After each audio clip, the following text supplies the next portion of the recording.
Waiting. Okay, it looks like it started up. What we are doing today is we are going to be making a mouse. I have put my mouse pattern available on Etsy at half price. I will leave it on half price for the weekend. So up until Monday, which I guess today is, what is today? Today is the 14th. Let's hope that didn't pause my live. It may have. So I guess until 15, 16, the 17th is when I will take it off. But basically, what we're going to do is I'm going to show you how to make a mouse. And we're going to do this by hand. So it's going to be hand stitching. We're going to use a back stitch. I did a little bit of extra research to find out what kind of stitches would work out, and that still shows up as one of the best hand stitches to use for this. We have the option of basically, once I show you how to do it this way, you can make any kind of adjustments. So you can make your own mouse. You can give it a collar, a hat, tie. In this case, I made it taller, so it's kind of a spooky, slender mouse.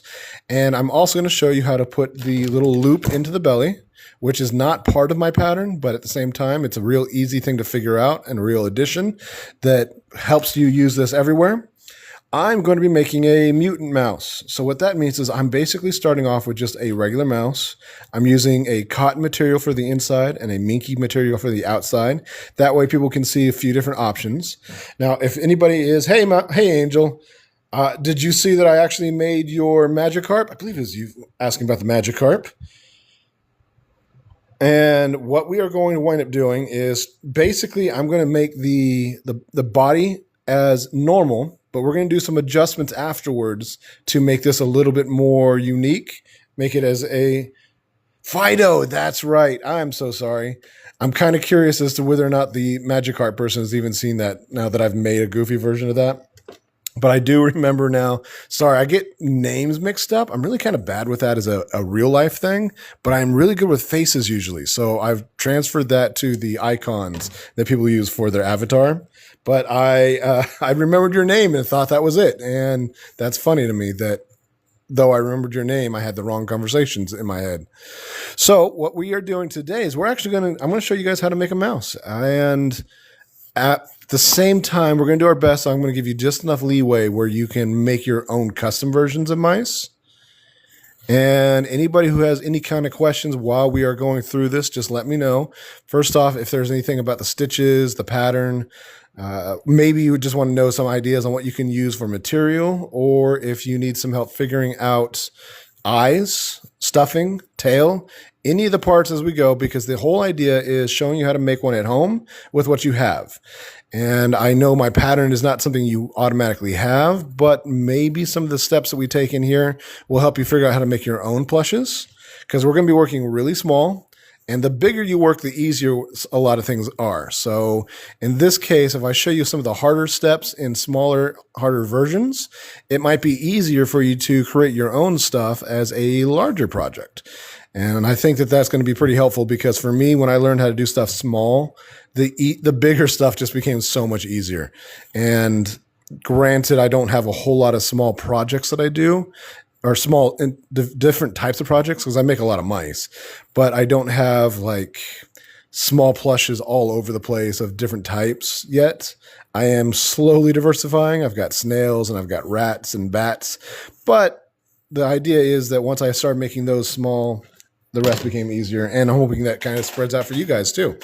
You should start with a YouTube channel to show how you do everything so people don't have to wait. My intention is to take these lives, Angel, and I've been putting them on YouTube as well under the Versatile Deviant, so it's still up there, and I add my lives to it. So I've got all these different how I've made things projects, and with this, I will actually attach the link to this video once I get it put up on YouTube to do the same thing. So people who wind up buying the pattern don't have to worry about catching me live. They can actually see one of the previous lives.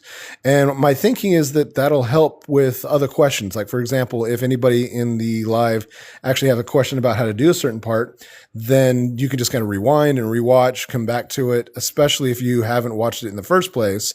You can follow along. And I didn't mention it specifically, but I am just cutting out the pattern. I figured this gives everybody who was interested in joining me just a few extra minutes.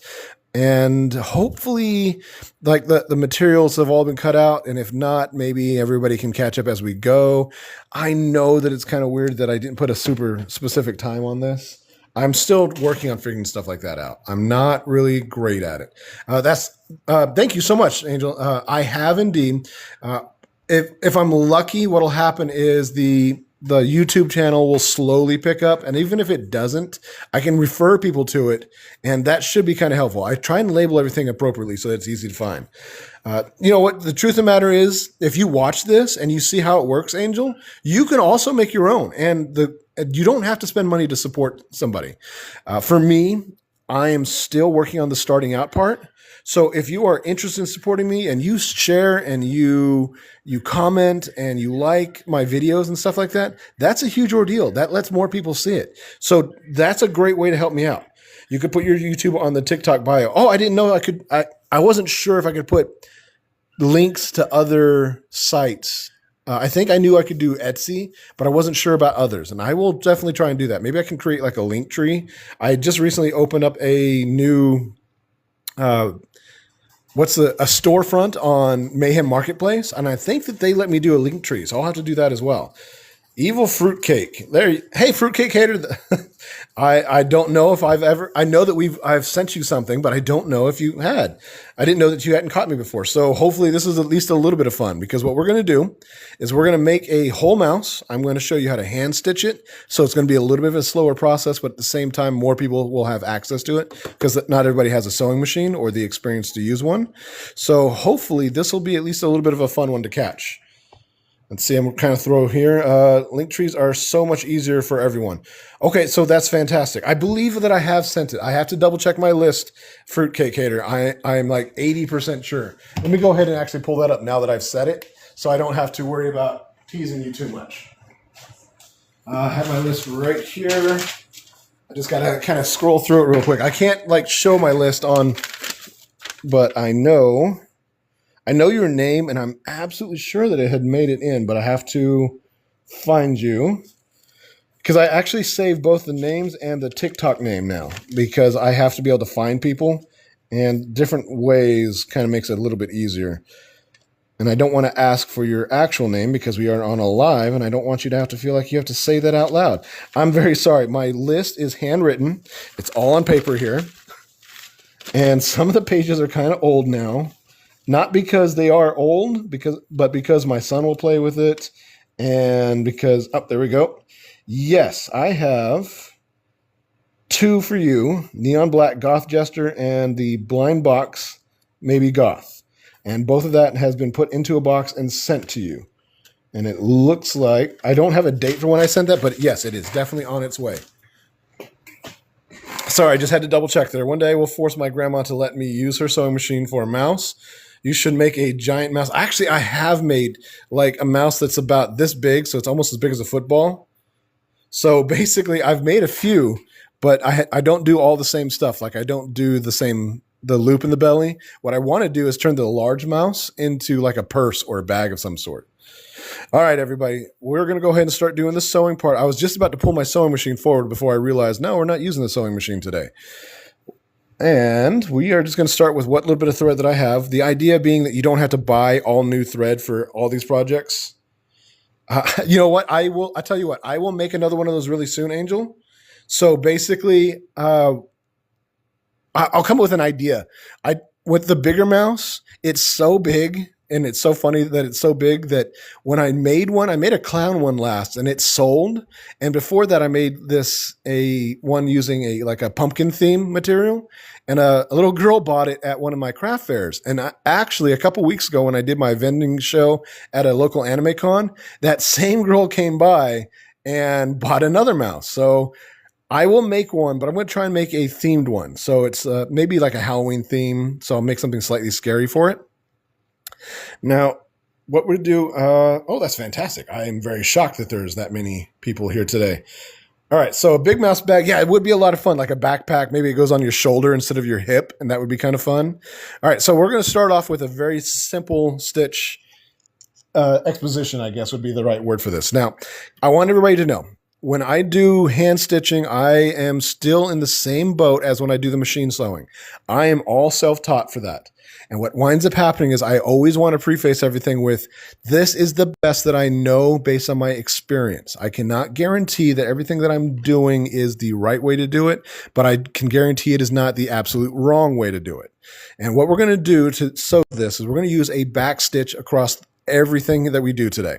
Well, with the exception of the closing stitch, and we're going to attach some other things, and both of those are going to use like a ladder stitch, or what I understand to be called an invisible stitch.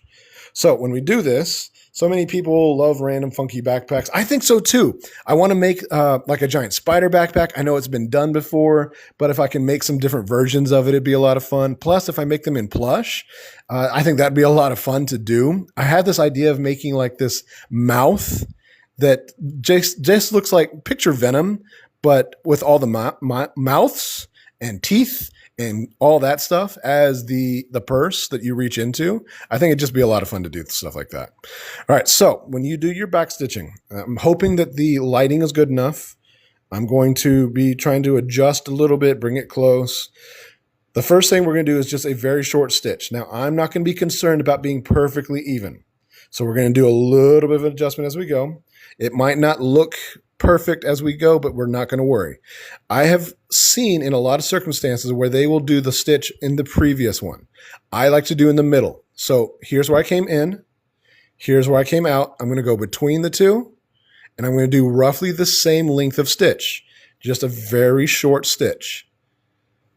Pull tight. And then I will repeat that. Now, this is the point where I see oftentimes that they would put it directly into the same previous stitch. And what this would do is create a line that you can see. I'm going to basically do exactly what I was talking about. Previous stitch and then forward. You're just going to keep doing that. And it's called a back stitch because you go back over. And now what you're going to do is you're going to make sure that you keep your stitch nice and even. For me, I do not like to do it in the exact same spot as the previous one because what winds up happening is my stitch starts to feel wonky. I like to move it in just a little bit so that it's almost halfway between your two stitches. Now you'll see that if once you get two stitches in, if you pull it, it's not going to pull the previous stitches anymore. You have to make sure that each one is pulled tight as you go. So I'm going to start the way I like to do it, which is halfway. Sometimes you'll have your two threads kind of pull separate. I know this doesn't look quite right now because what has happened is I've gone back and forth between my two forms of doing this. Dang it, my thread is actually uneven. I have to pull. You can see right here, that little slack between my two pieces of thread. So I'm trying to straighten that out so I don't have that happen each time. Now this is a very strong stitch when it comes down to it. And this is the stitch that I use whenever I have to use something very small and I can't quite get the machine around it. And all you're doing is going back over your previous stitches. See, mine's pretty ugly right here. And I'm trying to get it to land a little bit cleaner. But I don't do this often enough. If you do this every day, of course, you're going to get better at it. Now, again, since I have not done this very often, I am stuck with trying to clean it up between each one. But even with it not being particularly clean, as long as I get a roughly straight line, I don't have to worry. Now, I have to make sure that I keep my edge or distance from the edge pretty straight, because when I right side this out, of course, I want the lines to be straight. But it's kind of messing with me as I go. I forgot there's actually a magnet inside this guy. This guy's going to be my giveaway mouse. When I finally get caught up on enough stuff and I can make it, I'm going to make some accessories for him. But I forgot about him having magnets so that I can change out his hat. Just stay standing. I don't know what your problem is. All right, we're going to get back to doing this. I'm going to clean it up eventually. I'm going to get myself back on track enough to be able to say it's a nice clean line, but it's going to take me a minute. And every time I pull it, it seems like it's trying to make the thread uneven, and it's driving me crazy.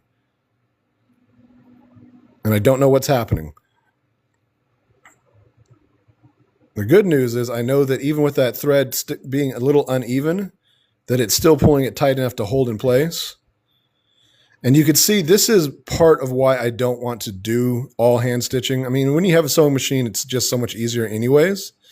But this is just going to take some time. There's nothing that I can do to make this go any faster. Now, the good news is that anybody watching can kind of fast pace past this if you're watching this on YouTube. And anybody who is catching up has a lot of time that they can catch up, especially if they're using a sewing machine while I do the hand stitching. I don't usually do this part first. The reason I am doing it first this time is because I want you to see on a flat surface, a straight line, how the back stitch works and looks. But this is the part that is actually not in my pattern. And what it is the loop that I put on the belly in order to wear it as a clip and a pin. Now this part is just sewn in to the belly when I sew it onto the body. So it's just an easy insert whenever you get to that point. Now what I'm going to do is I'm going to go ahead and go the other direction for, well, you know what? Instead, I'm just going to tie this off. I'm going to bring it really close to the end. Going to use the remaining thread. You're going to wrap it around the needle. Wrap it around twice. That gives you a good knot. Pull it tight, and you are done. That's the whole process for back stitching. Now, I'm fully aware that that might make this entire video a long and tedious video. But the idea being that you can see how things work and you don't have to be perfect. Yeah, see, this is because I don't do this very often. I had a cleaner stitch right here, and then I just kind of fell off and just kept messing up as I went. Hey, Venomite. Kind of scrolling to see what I'm missing here. Let's see. My biggest issue is stitches pulling. Like how do I fix it?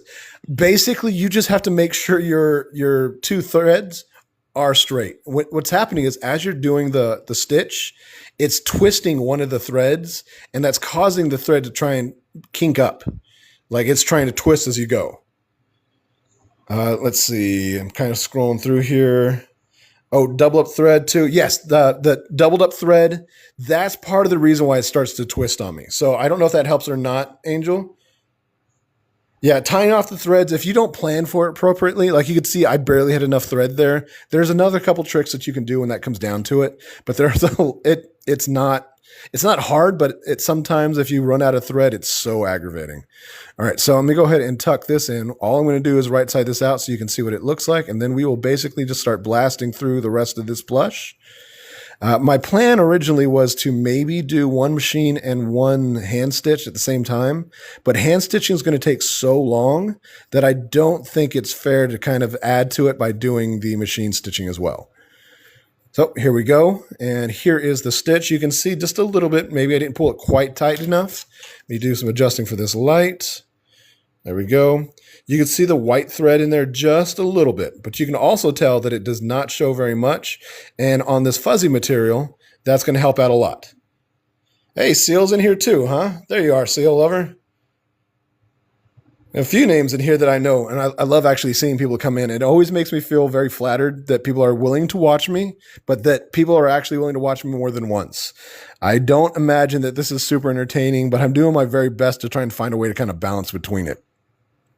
All right, looks like I may have written on the wrong side of this material, which is fine. Little mistakes are okay. This is just one that I'm making, and I was going to do one of my orders on this, but I realized that if I do an order, I can't guarantee how strong this is going to be. It's not going to be the same quality as if I did a machine sewing. But the way that this works is that it's definitely going to be good enough for anything you make at home. If you made stuff for gifts and family and stuff like that, it's definitely good enough for that kind of thing. And I want you to be sure to know that things like that are different.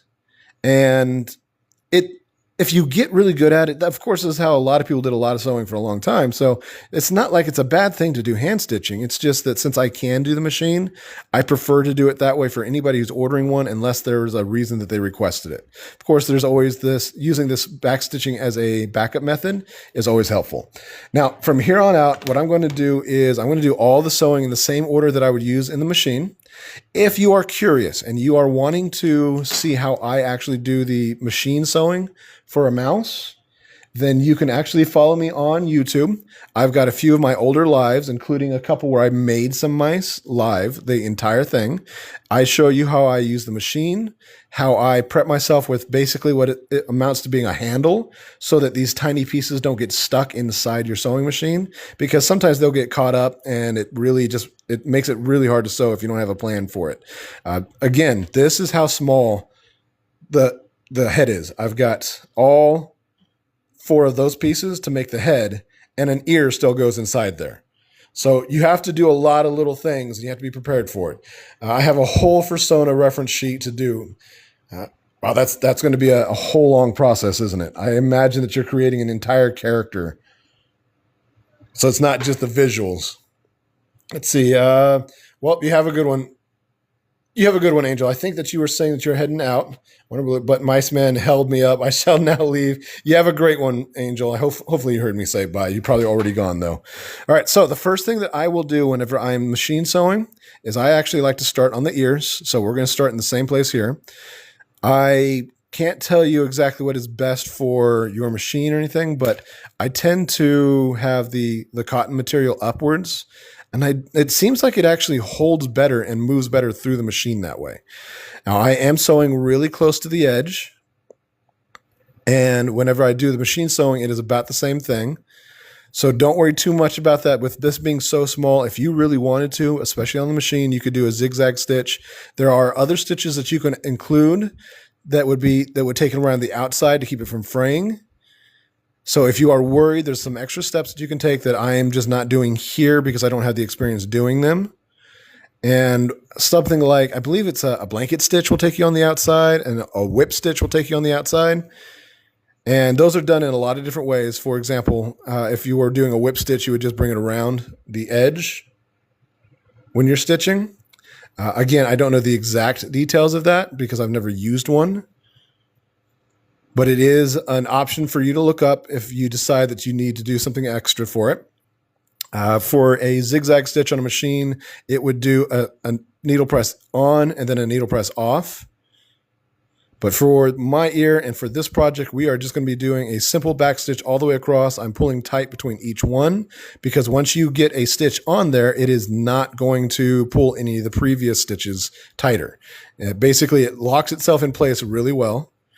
I'm also having problems where it starts to twist, and you can see, for example, right here, I've got just a little piece of one of the threads that is bunching up.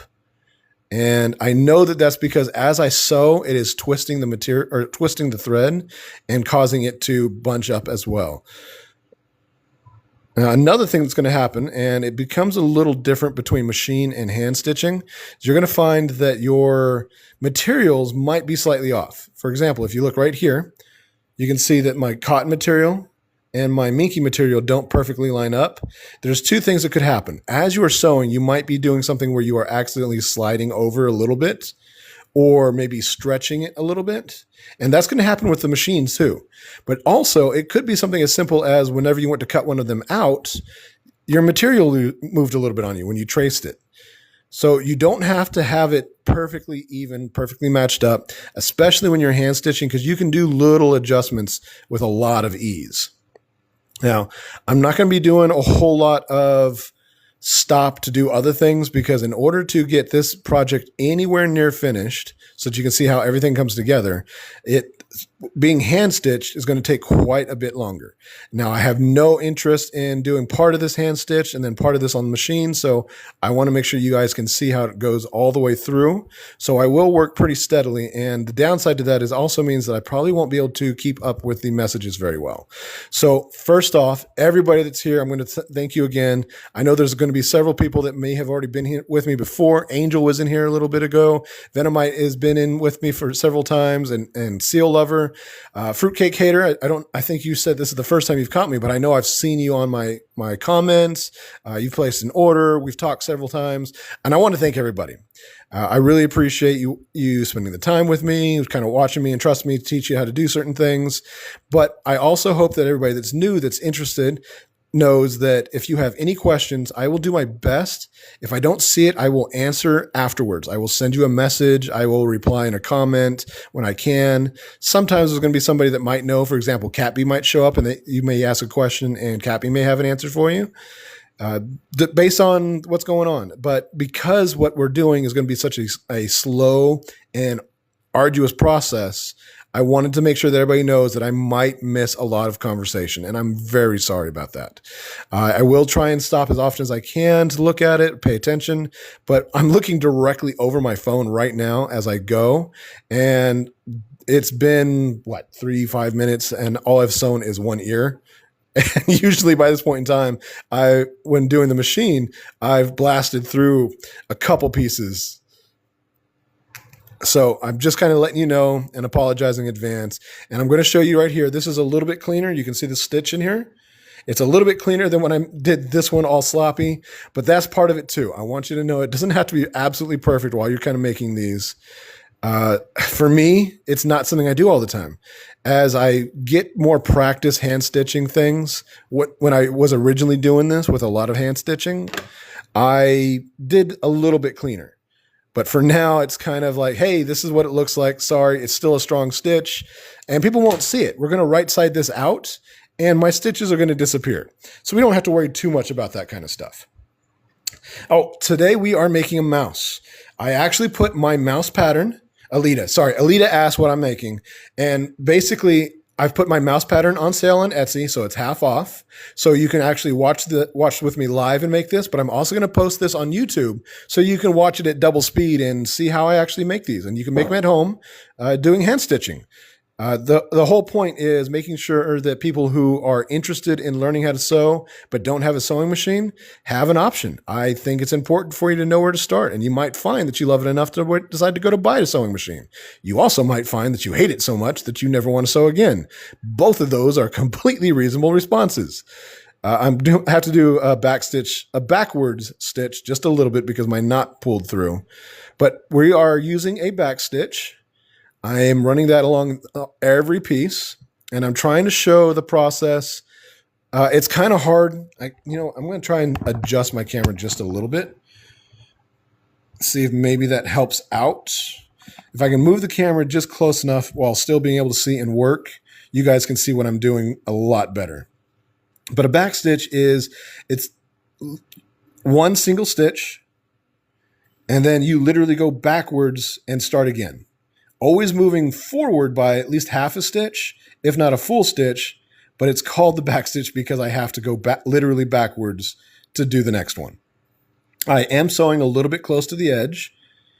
For such a small project, my pattern does not have much allowance, because if you have too much extra space, like the allowance for an average plush would be 1/4 of an inch to like 1/3 of an inch. And what would happen is that would give you a lot more space so your material doesn't fray on you. But because of what I'm doing is so small, if I had all that allowance, I can't quite sew the detail. And when I right side it out, sometimes it gets in the way of itself. So I didn't do anything different from the pattern that I've made. And I will also admit this, it is my very first instructions and pattern that I've made for somebody else. Because usually what's happened is I cut it all out. I've got it all in a Ziploc bag with, like, I do all my patterns, and I just have the instructions in my head. So I'm hoping that between the instructions that I've written down and videos like this, it'll make it a little bit easier to make these at home. And now I'm showing you this as well. Again, when I cut my stuff, sometimes the material does not line up perfectly because my pattern moves or my material moves. Oops, I actually may have sewn. I did. Dang it. Well, that's fantastic. I wasn't paying enough attention because I am trying to talk a little bit too much. Now I don't know if I even have my seam ripper out here. So what has happened is I actually sewed some of this backwards, and my seam ripper may not be out here. I may have actually completely lost my seam ripper. So instead, normally I would go through and just cut this all off, but I think I'm just going to have to cut a new piece so that we can move along with a little bit more speed. What happened was I accidentally sewed the outside and the inside together. So between the two of these, I'm going to see if maybe I can pull it out, but I really don't think that's going to happen. I really think that I lost my seam ripper somewhere. So that's really, I'm just going to cut 2 more. I just have to make sure I cut the correct ear. So I've got let's see, this one is done correctly. Very sorry about that. Like I said, sometimes I kind of get myself distracted, and I already knew I had messed something up, so I was just kind of running through it real quick. So now you can see how I also cut out my stuff. I did this early on because I knew that people were going to need some time to kind of catch up, and that anybody interested in learning would know that even if they showed up, they wouldn't miss too much. So here's the side that I have correct, which would be like this. So I have to flip it and do the other side. I am going to give myself just a little bit of extra space. I think my pattern does not include this. So it has the ear, but I'd add just a little bit extra now. It's something I just kind of randomly started doing. And I don't always do it, but it depends on how big I want the ears to be and how much I want them to stick out. I also mark the top. So whenever I go through and I start sewing, I don't have to worry about confusing which side is up. And in this case, you can see the mark ever so slightly right here. And you can see it ever so slightly right here. That way I know that I can put those together and have all the tops in the right place. So let's cut this real quick. I feel a little bit foolish for having done that. I actually just realized that I don't have my fan on. I sit underneath these lights, and it's not like it's cool. The entire world seems to be nearly on fire, and Oklahoma is no different. We actually had some fires actually pop up not too far from here. I guess that's relatively speaking. Let me get this out of the way. Now I have to make sure that the other side of the ear is the opposite of this. So that's what this is. And you could see the material kind of stretched a little bit, or it moved while I was cutting or tracing. Losing your seam ripper while working on tiny details is not. Yes, it is. And I think what happens, I put it in my pocket to work on something and then forgot it. And it may have stayed in my pocket. So it may have made it into the washing machine. So I am really hoping I don't need to do this over and over again. So basically what I was saying is for the ear, I know that I've got this side. So I have to flip it to make sure I got the other side, make sure my material is in the right direction. I like the fur to be going out along the ear. So let's see what I can do here. Again, just trying to do this real quick. I know that this project, doing something like this live, doing anything live, it's kind of funny how different time passes when you're doing lives. So I feel like I can do 2 or 3 mice whenever I'm working just straight through working. I'm not having to worry about any of the little details, and I'm not complaining. I'm expressing that it's so different that when I'm talking to someone and showing somebody how to do something, that it takes a totally different time frame. All right, so do this real quick. Again, on my patterns, I do not think that I have that little bit of extra space at the end of the ear where it connects to the body or it connects to the head, but I have learned, and whenever I update that pattern, that's something I'm going to do. So now I actually have these 2 pieces. They face away from each other. You can see the marks that I put for the top so that I know that I need to put them like this, and we're good. Something I'm going to show you real quick. I don't usually have to worry about this when I'm doing machine sewing because it goes faster. I don't have to worry about it shifting on me, but both times I did those ears, it has happened. So if you are really annoyed and you are the type of person who, much like me, does get aggravated when your pieces don't line up perfectly, all you have to do is pin them in place. You can use clips and they will hold it in place as well. You can do like a single stitch here and there and there.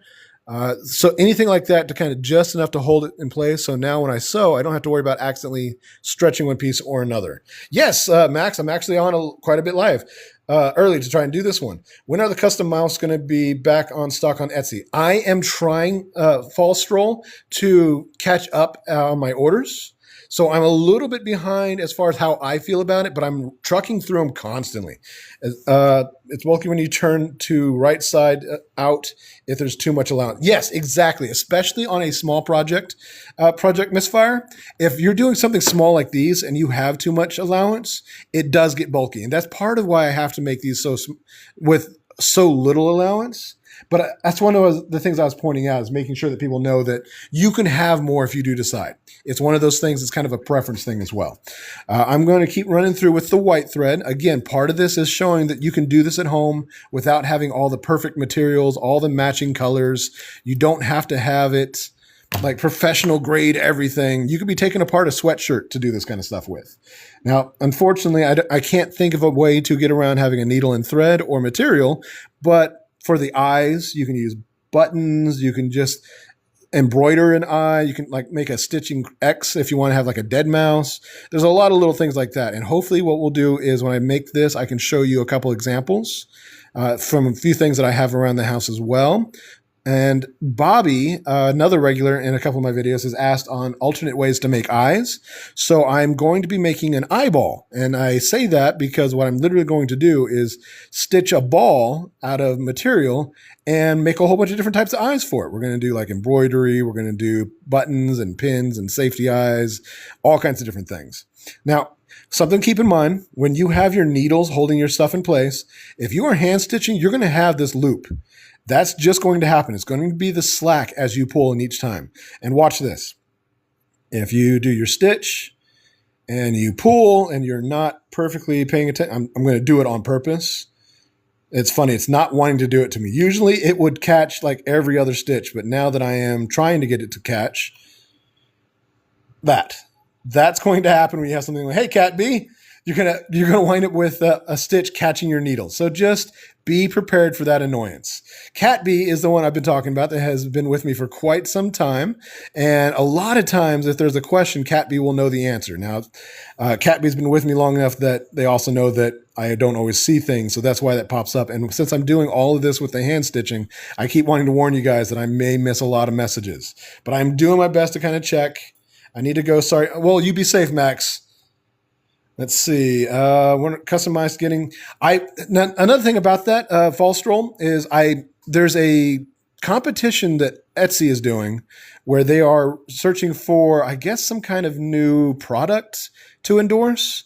So there is a chance that if I can get everything caught up enough, I will make a post about that. But also they require to have an active listing of the item. So what I want to do is submit my mouse to that. Hopefully they'll look at it and say, hey, this mouse is awesome. We're going to promote it. We're going to buy it, whatever it is they're going to do. But I will have to have it active at that time. So I will make sure that I do if I have the option, I will let people following me know. And I will get a couple up. And I just don't know for sure how that's going to work out. I want to get it done, but I also don't want to put anybody behind.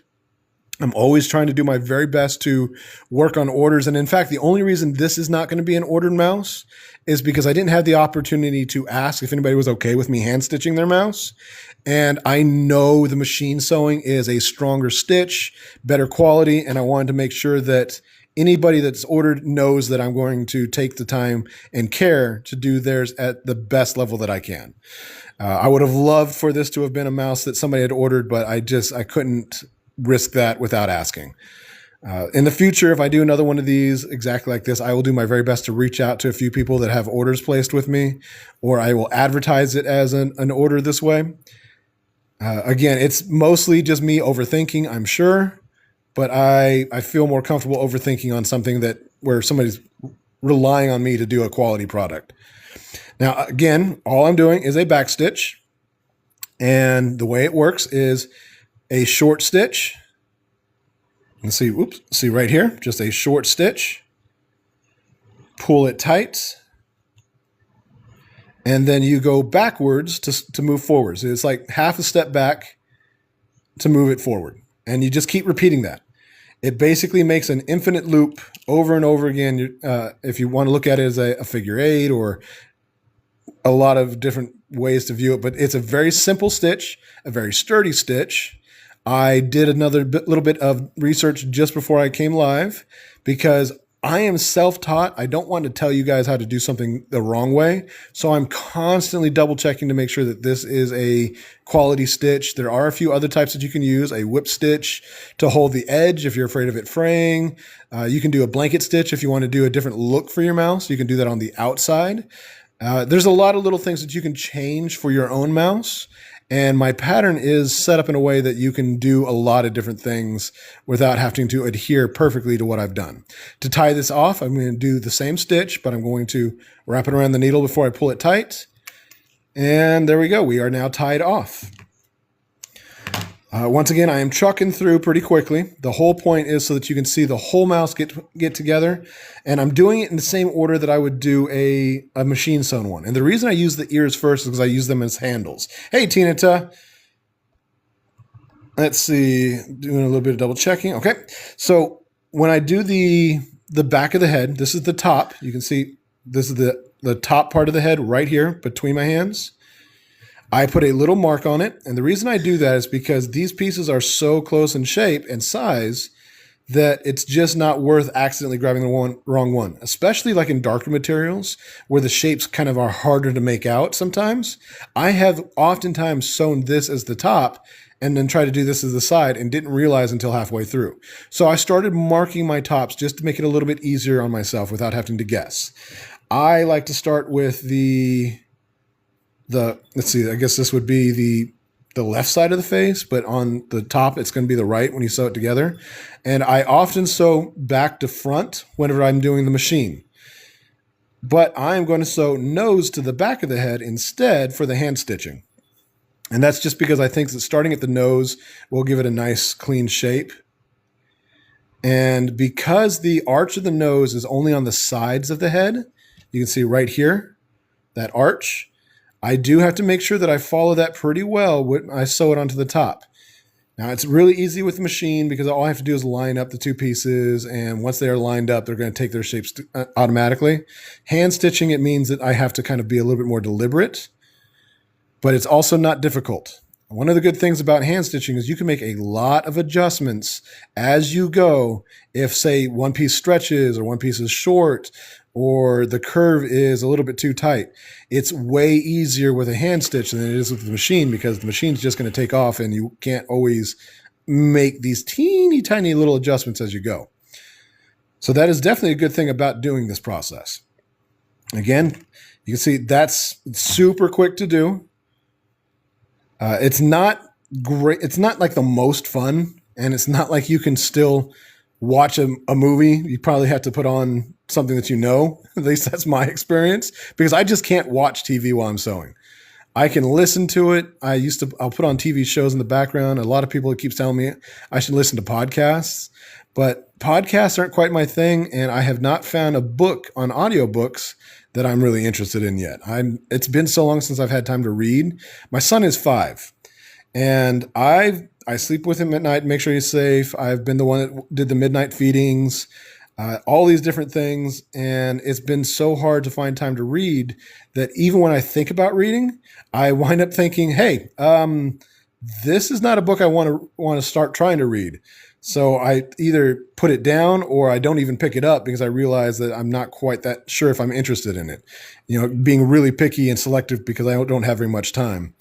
So I tend to just do a lot of work. For example, I just painted a Godzilla on his backpack because today is his second day of school and he wanted a Godzilla. So that was what I did instead of trying to read or watch a movie. All right, I'm getting a few things out of my way here. Now, usually what I will do is sew just a little bit at the front here, because when I machine sew this, if I don't do this tiny bit at the front, when I get to the end, this whole opening after the ears and everything are in is too hard to actually sew. Sewing right here, I can then sew the ears on the inside without there being much problem. So what we're going to do instead, because now that I'm hand sewing, I can just go ahead and bring it right to it. We're going to skip that little snout piece altogether until the end. Hey, we already got a scammer. I would love for these people to be real because I wouldn't mind getting $6,000. All right, let's see. You're welcome. It will look like what it's in the background when it's finished. Oh, yes. Pussycat Tickler. See, thank you, Cat B. Cat B is on it. Cat B's been with me for a long time. She's going to school. She is taking care of her kid who is going through some stuff, and the school that the profession that she's going for is one of those professions that is a hard profession. So there's a whole lot that Cat B has done and still been patient and caring and visiting me quite often. So thank you again, Cat B. Thank you always, Cat B. All right. Now, here's our ears. One of the cool things for me is that you can see it right here.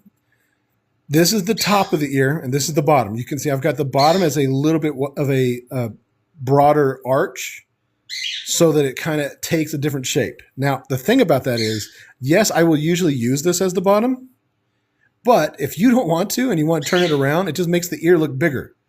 So you can pick which side you like for your mouse. And the truth of the matter is that makes it a lot more fun for me because I like a little bit of diversity. So if you fold that down, that's how that's going to look.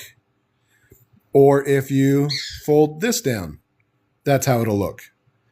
Gives you a lot of options. I love how the ears are just ginormous compared. Yes. And what's funny is it still seems so balanced. But another thing is you can make these ears smaller or bigger. So you can make like a giant ear if that's what you wanted. And all you have to do is on my pattern, just give it like another 1/4 of an inch and you just trace the same lines and it'll work. And then you can still do the same thing where you flip it and you can decide what side you like up.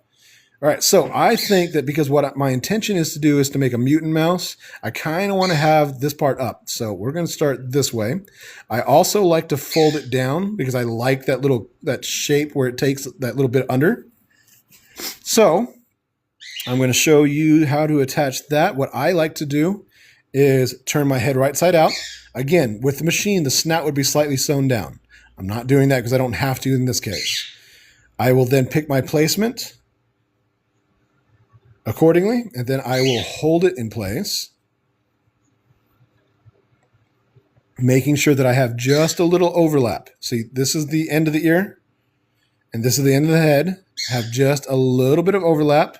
I will then check the direction of the fuzz on the back of my head so that it goes down. So that means it'll go away from the top back of the head. So this is the top back.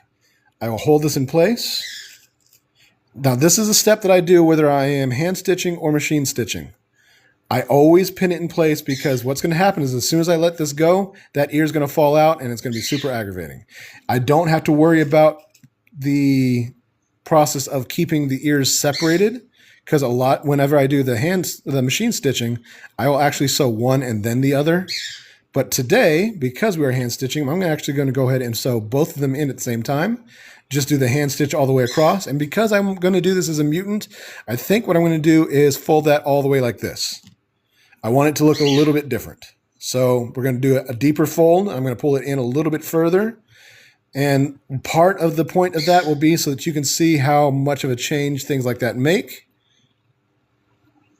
And then I will go ahead and start stitching the opposite direction as well.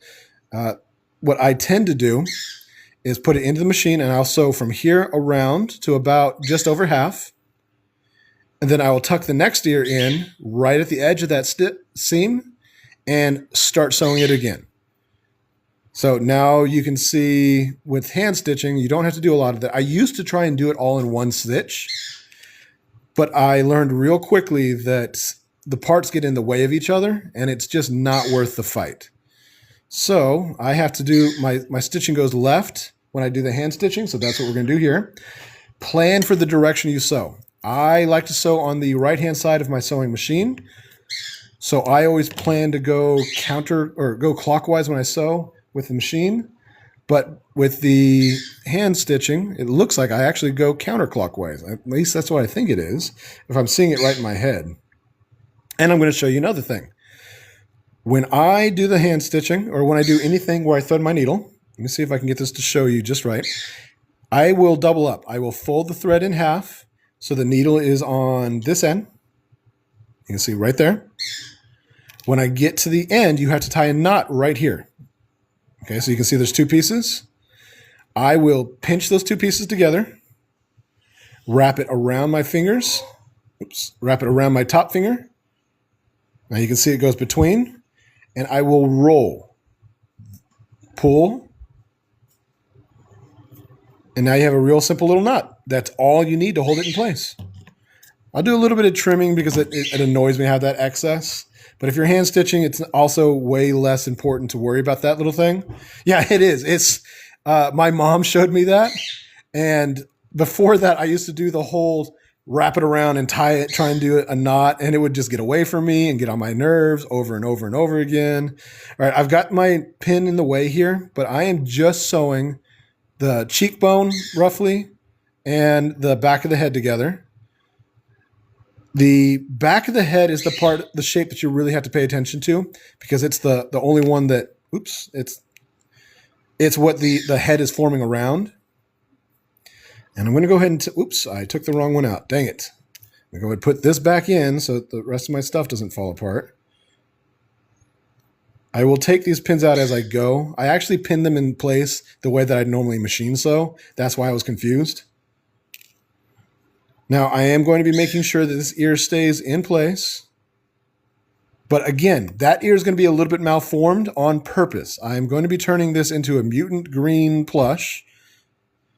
And when you get to the ear, you're going to be sewing through the edges of your material. So the edge of the circle and the edge of the head.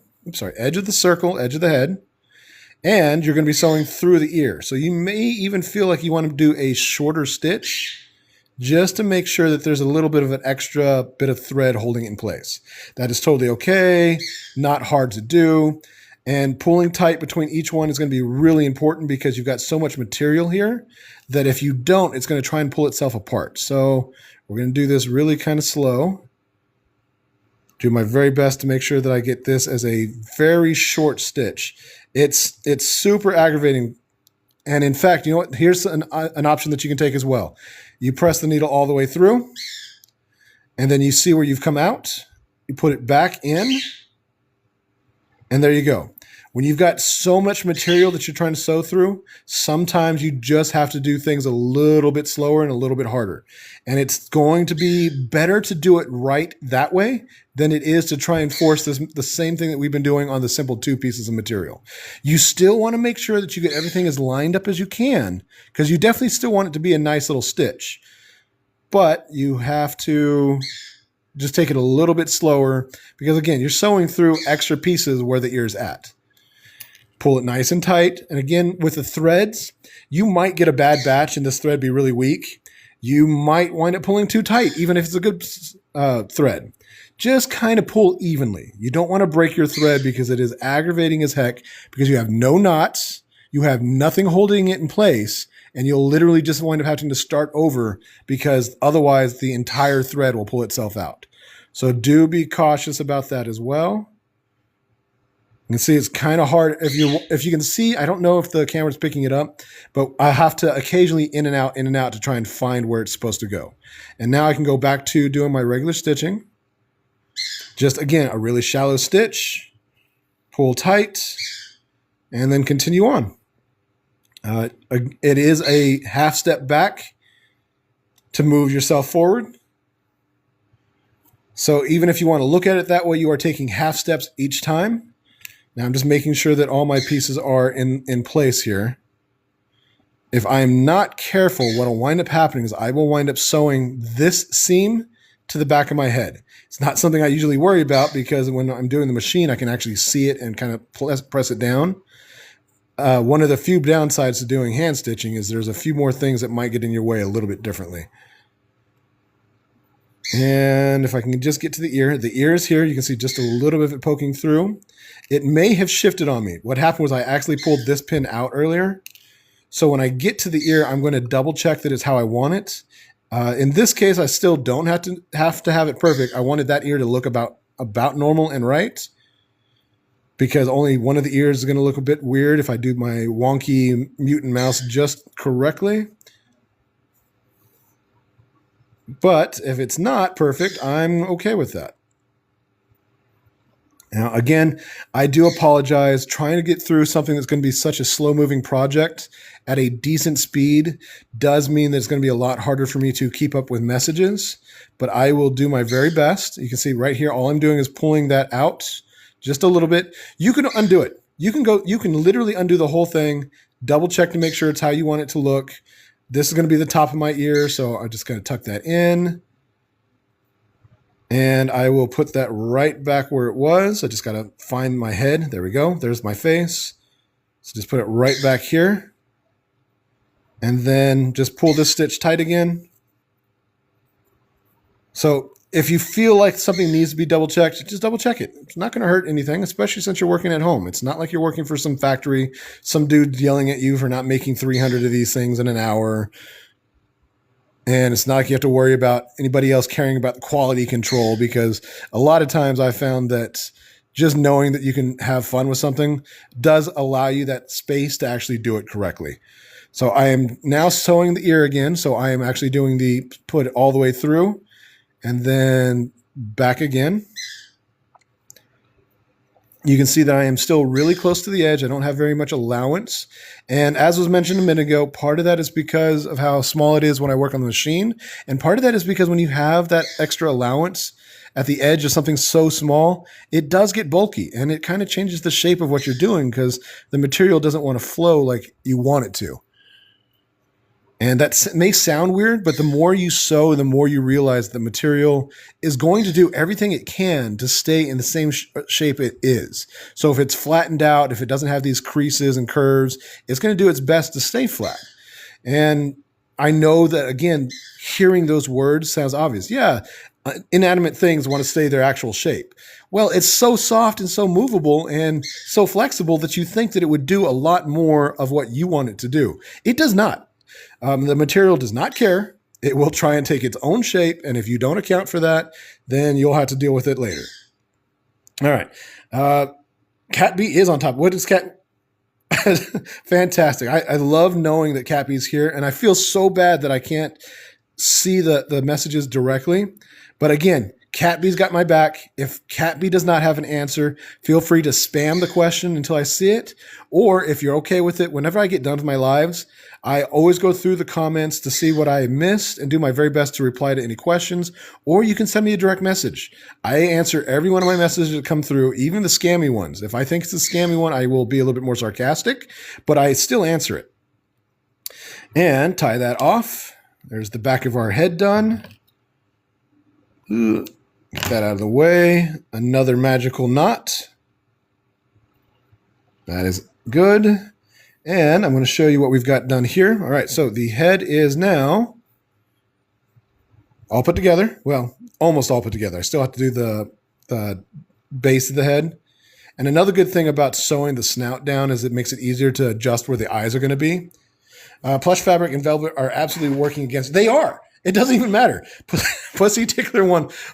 So, oh my God, I get what you mean. Sometimes I mess up with stitching so bad the shape gets, it does. It doesn't even take much. You do one stitch too tight and it throws the whole thing off. And with my heads, it's even worse. If I sew down the middle and then I sew the ear, like say, okay, so I'd bring it to the bottom of this part of the head. See how it goes a straight edge to the back? If I don't sew it completely there, part of it just looks completely wonky. And I have to readjust the sewing when I hand stitch it to fix the whole thing. Perfecting the magic knot. That's fantastic. I did a commissioned capelet out of velvet, and I about died hemming that thing. I can imagine. The velvet, I did an outfit that I meant to be for a painting out of velvet, and that just did not work with me.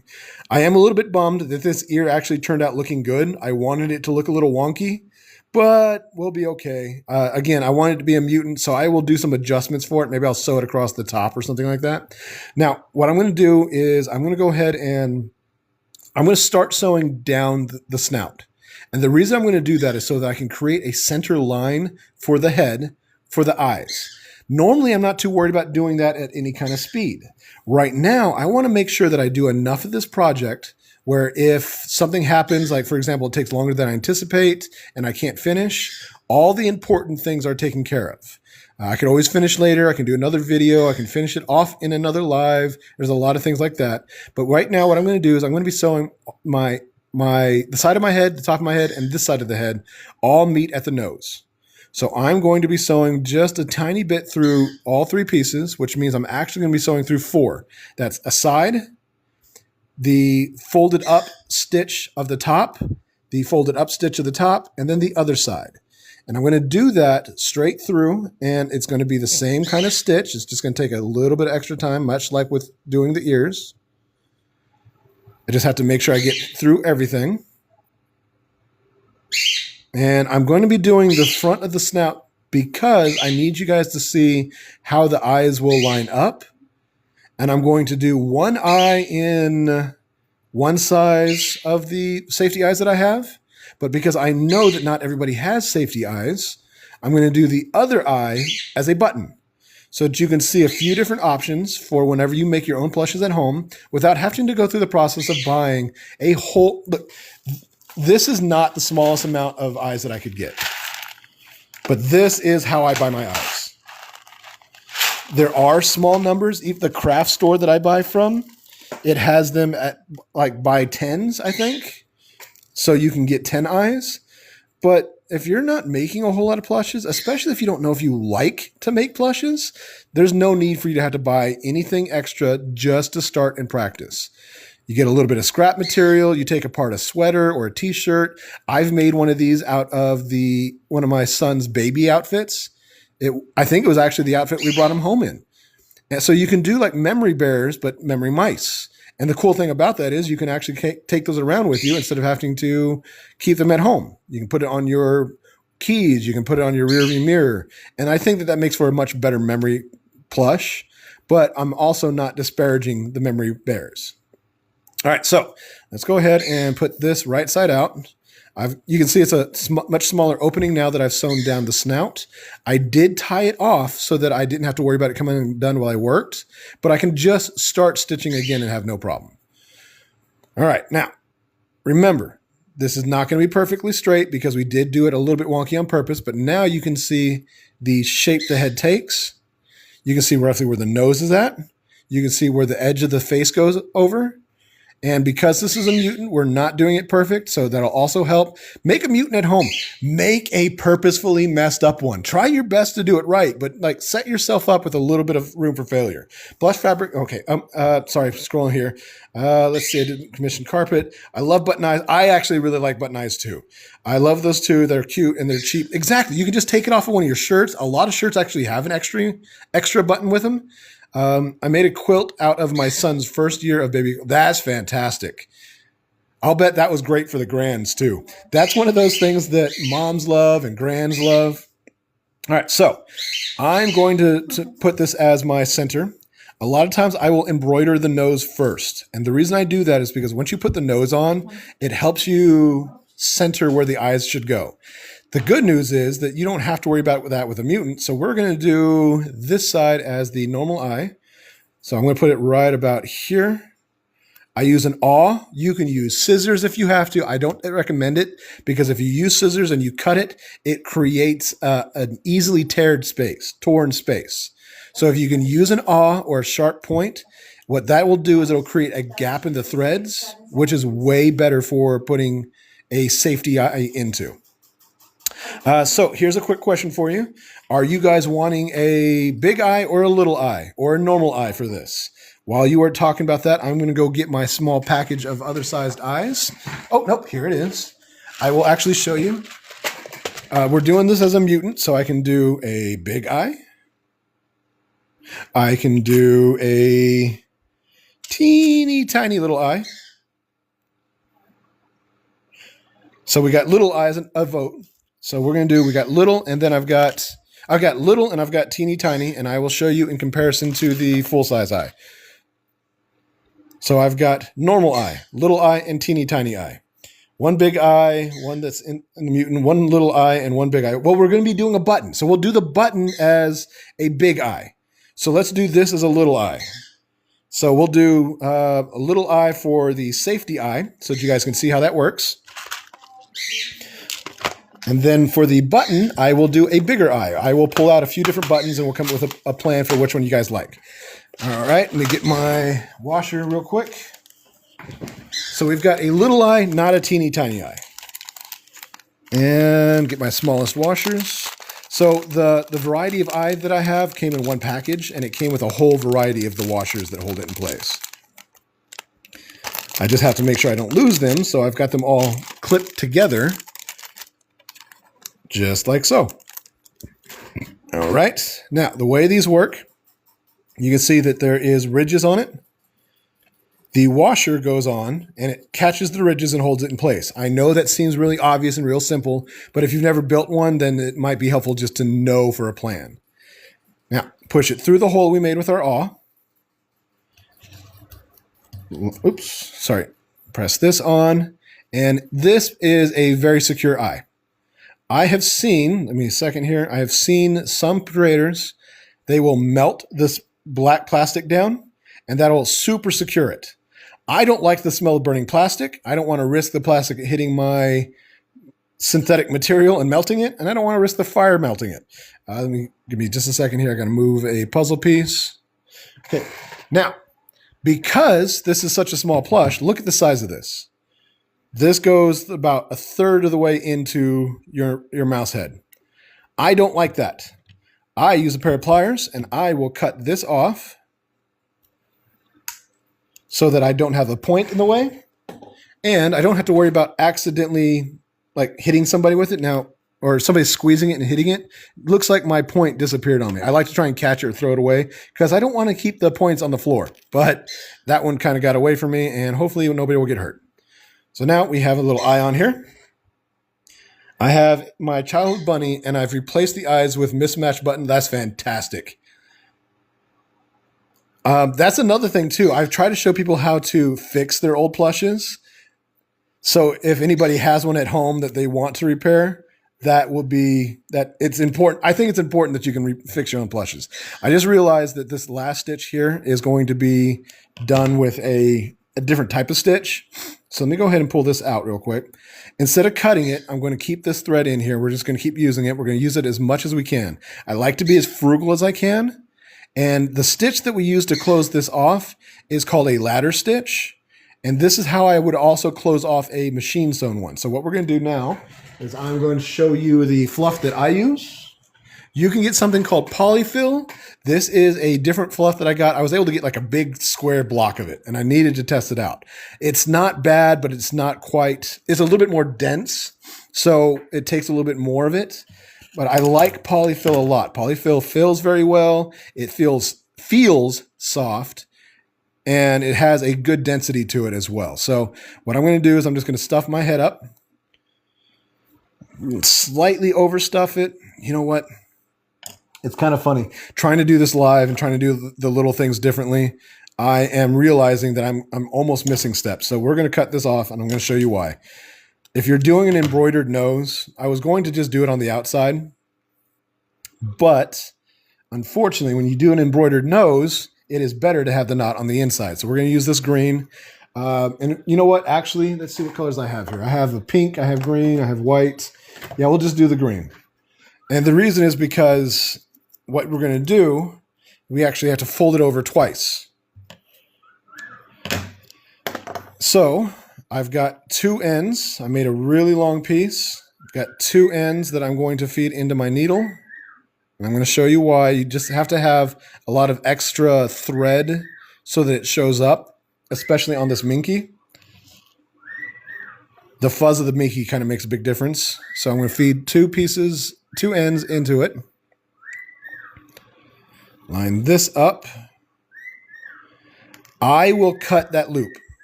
And the reason I cut that loop is because I want to make sure that my ends all wind up even. And if I don't, what ends up happening is one of them will wind up being a little bit longer. Do the same magic knot. Just twist, roll, pull. This one gets away from me sometimes. There we go. Oh, sorry. My nose is a little bit itchy. Okay, so let's go ahead. I'm going to show you how to do the embroidered nose. This will be the same process you do if you want to do an embroidered eye. It just takes more embroidery to do it. So yes, I am going to be doing it with sewing thread. And the reason is because I want people to be able to do it at home. If you are making your own project, if you are doing a mouse at home and you don't want to go buy like the really thick embroidery thread, you do 4. Oops, let's see. 4 makes a nice thick thread. That is a cockatiel, and his name is Boyd. American gray parrots and 2 parakeets. That's a lot of birds. So yes, if I'm just using regular thread pussy tickler, and the reason for that is because first off, I kind of do that anyways because I have more color options instead of having to buy a whole bunch of it. But I've got it doubled up, and this way, anybody that's learning at home that does not have embroidery thread, it's totally easier to just do this as a practice than it is to invest in a whole bunch of thread that you're never going to use again. So you can use whatever color you have. We're not going to worry about making a perfect nose. And in fact, I'm going to make this kind of a long nose. So I put from the inside out, so my knot is held in place. And then we will just kind of, in this case, you can make a very level nose. You can make it a very square nose, a very triangle nose. You might even be able to do a few other different shapes, but I'm just going to put in and then back out somewhere. I'm keeping roughly a triangle shape, but this nose is going to be a bit huge. Sorry, I'm trying to keep it on the material or on the camera as I go.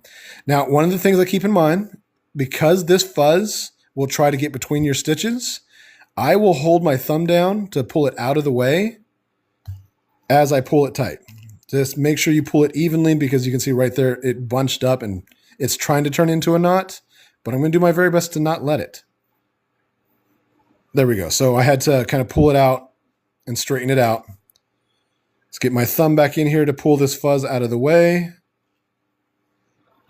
And you can see it here. You don't have to pull it perfectly tight. Just keep it so that you can see it, and then you're just going to repeat. Now, in my case, I'm still going to be doing roughly a triangle shape, so it's going to take 3 just to get a triangle. And that's going to come out, in and out at the same points. Sorry. I'm going to go in where that needle came out, and then out in the opposite side. And this way, you can see from here, it's kind of hard to see because of the fuzz, but my needle goes in and out right next to where that previous line of thread is. Once again, I'm going to pull my thumb, the fuzz out with my thumb. Try and keep it even. Now I'm going to do one last one that's going to come down across. Again, making sure that all your points are at the same place that you want them. It's just a little bit of planning. Now, you can definitely do a lot of different things. You can't quite do things like the French knot, for example, because of this fuzz, does not show up. And a French knot, if you do embroidery and do a little bit of research, basically you put it in, bring it out, tie it around, and it creates this circle, a dot. Well, I have not been able to get that to work because of this fuzz. It kind of causes me a whole lot of aggravation trying to figure it out. So what I do is I like to make my outer shape, and I'm going to go again right here. You can still see the thread, but I'm going to do one more just to darken it up on that one side. Oops, not quite far enough. Sorry, I have to do this slightly off camera. There we go. And what it's doing is I'm just doubling up that side so I can make it more visible. And there you go. Now, what I like to do for my noses is I will then just literally tie the knots on the outside a couple times by going underneath my edges, my outside of my triangle. I just have to find the thread here. So I'll go around 2 sides, pull it tight, being very deliberate about where the thread falls. And now you can see it's already starting to take shape. You can do that as many times as you need in whatever shapes you need. You just have to make sure you are deliberate about how tight you pull it, what directions you turn it. And it just takes a little bit of practice. And you can see right here, I'm getting that triangle shape that I want. And if you need to, you can always just restitch. It doesn't have to go through the outside. You can do another one on the inside. It goes through the material instead of through the thread. And all you're doing is pulling enough thread to make sure that you get a visible shape on the outside. I'm trying to make sure that you can see what I'm doing. It's a little bit hard on this. I've seen some people use chopsticks to straighten the thread out when embroidering. Yes, I've seen a lot of little things. And truth be told, because of the way that I do this, I'm really not sure what I can do to make it a little bit easier with this minky material. So, but what I'm doing here has been what I've found to be the best way.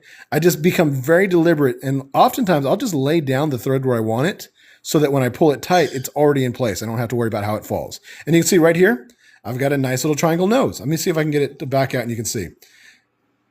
It's not perfectly level, but that's on purpose. I actually have it higher on one side than the other. I just saw your message. Yes, the flowers will be stuck in the paper. Oh, that's fantastic.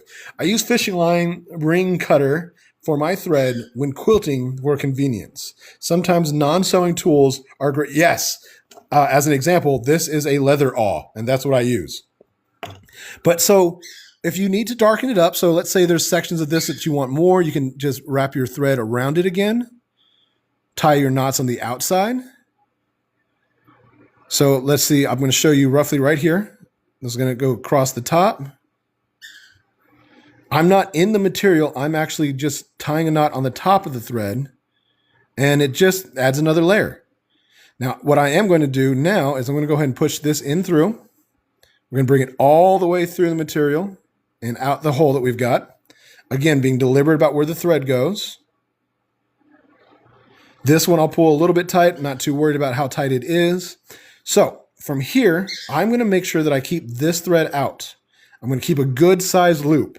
I cut way extra. I got lucky about that. Sometimes I don't cut enough. And this is going to go out. It doesn't matter if it goes out right where you pulled that last stitch, but I try to do that, or I try to use this stitch to compensate for anything that is not quite right. So I've got the part that is going to be moving, which in my case is the back side. I'm trying to show you as best I can. So this back side is going to be the one that's moving on me. What I will now do is go directly in where I came out again. And the reason it's relevant to which side is moving is because I have found that if I use that string to tie this knot, it does not work. It will not slide. So I'm trying to be careful here. All the way through. Once again, you can see all the way through. I'm going to use the solid part to wrap it around. And then I will just kind of pull tight. Oops, if I can get it to pull tight. Maybe did I do that wrong again?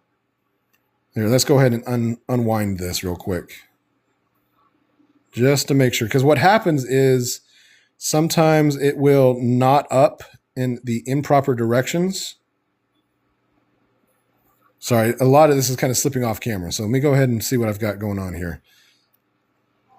It looks like it's trying not to move on me. And that is always aggravating. Whenever I'm trying to do this last knot, I have to be very careful about where all the thread is going, what parts are moving, what parts are not going to move. Usually I don't have this much problem. I can just kind of pull it tight.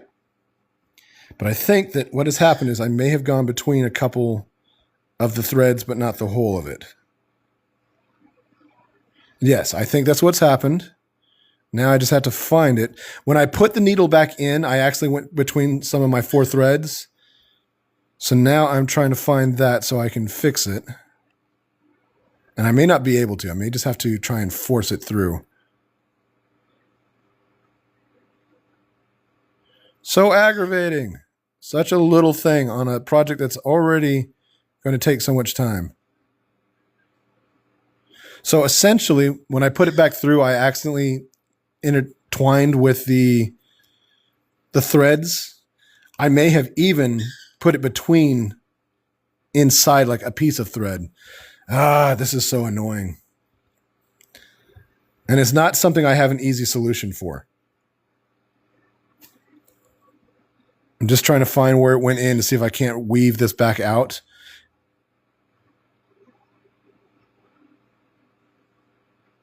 Is that what I'm looking for? Maybe, if I'm lucky. Very sorry about this. Unfortunately, there's just little mistakes will happen, and there's literally nothing I can do about it. Okay, so I'm trying to do this without stabbing myself, which in itself is also very important. But essentially what has happened is I have a knot inside where it's not pulled all the way through. Now, what I may wind up having to do is just turn this into my final piece. Come on, you can do it. I can feel some of it moving, but I can't tell where it's moving at. All right, there we go. Something. I can see that the threads are uneven.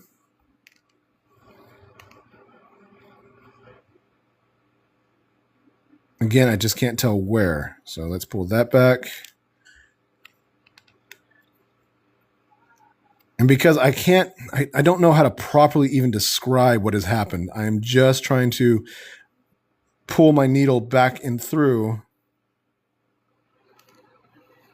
in hopes that I can untangle this little mess just enough to tie it. Because that's all I need to do. I'm essentially done except for tying off this last piece. So I'm pulling it tight enough where it's coming through. At least some of it is. And I'm absolutely aggravated by this.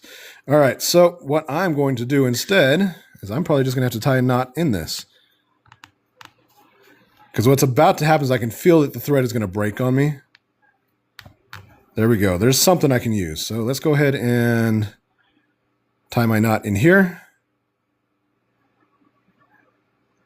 And everybody hope with me. The good news is that it should be tight enough where I don't have to worry. And since it's all on the inside, I don't have to worry about it looking any different or prettier. All that to do such a simple thing as tying a knot. All right, let's look and see what happened here. With all that movement, it may have shifted my nose on me. The nose looks fine. So there we go. Just a real simple nose. Yeah, it's basically what happened was when I pulled the thread out and then put it back in the exact same spot, it either went between my original stitches like this, or it even pressed into one of the thread and cut into it. And yeah, the beeswax thread is something that I would use if I were doing more embroidery than just the noses. And that is something to keep in mind. If you are interested in doing embroidery regularly, definitely get the stuff that's best for it. You'll find you'll have a lot less issues. Now, I want to show you this real quick. So if you look at the nose, you can see that my fuzz will try to get in the way. It still looks cute, but you can do just a little bit of very strategic trimming to get the fuzz out of the way. You have to be very careful not to cut your stitches. But now your nose will show up just a little bit better. I don't usually do that, but I wanted you to see that it was an option in case you had just enough fuzz. As long as you trim it up just right, it'll bring that embroidered piece out so that you can see it, and it won't look like much of a difference from the rest of the plush. So you don't have to worry about it looking, oh, why does it look trimmed here and not trimmed there? You just kind of do it a little bit slowly and it'll be a little bit easier. All right, so there we go. Let's see what we've got here. Yeah, problem solved. Hopefully that will actually be okay. I tied the knot. It should be strong. Low-key at this point, I would cut the thread and just fabric glue it. That's something I really thought about doing. I also thought about just cutting the loop and just tying just a normal little shoelace tie on the top of it. All right, for everybody that's getting here, we are making a mouse. We are doing it by hand stitching. I've got my patterns available at 50% off on Etsy. I've got a post that shows the link, but if you search for my name, The Versatile Deviant, you can find me there. I am also showing you how to do this hand stitch for anybody that's interested so that you know how to do it at home if you don't have a sewing machine. That's probably going to cause a problem later, but I'm cutting it off anyways. We're fine. We're going to get there. We have now put the head together. This is going to be a mutant mouse, so there's going to be a few different things that are done. Now I can go ahead and stuff the head and sew the rest of the head together so we can see what it looks like. I will also do a button eye, which I think, yes, I have my buttons still right here. So that's going to be our option for buttons. If you do not have a package of buttons like I do, you can take apart a button from a shirt. A lot of men's shirts, for sure, I would bet that women's shirts do too, even come with extra buttons. So you might be able to find one that you don't have to cannibalize off of a t-shirt and just use the extra. And what we're going to do is we're going to hand stitch that on after I sew this head closed. The mutant head here is going to be probably the main head, but you can see how the ear goes a little bit lower. That shows just a few options on ways that you can customize. We have put on a safety eye as well. So anybody that's interested, I will be posting this on YouTube so you can follow along in the steps. You could also put it on 2x speed, so that'll make it a little bit easier for you to do an entire mouse. Plus, you can skip all my mistakes. For example, I just had a whole problem trying to close up my embroidered eye, which means that I am definitely not a professional. So let's go ahead and we're going to keep using the white for our thread to put it together. I'm going to show you once again how to do the little magical knot. We are doing a lot of repeated things because my theory is that if somebody is watching this and they're wanting to know how to sew something, these little steps being repeated will be helpful. But also, if somebody is coming in later on, but they are still interested in learning, they can see the things that we've already gone over.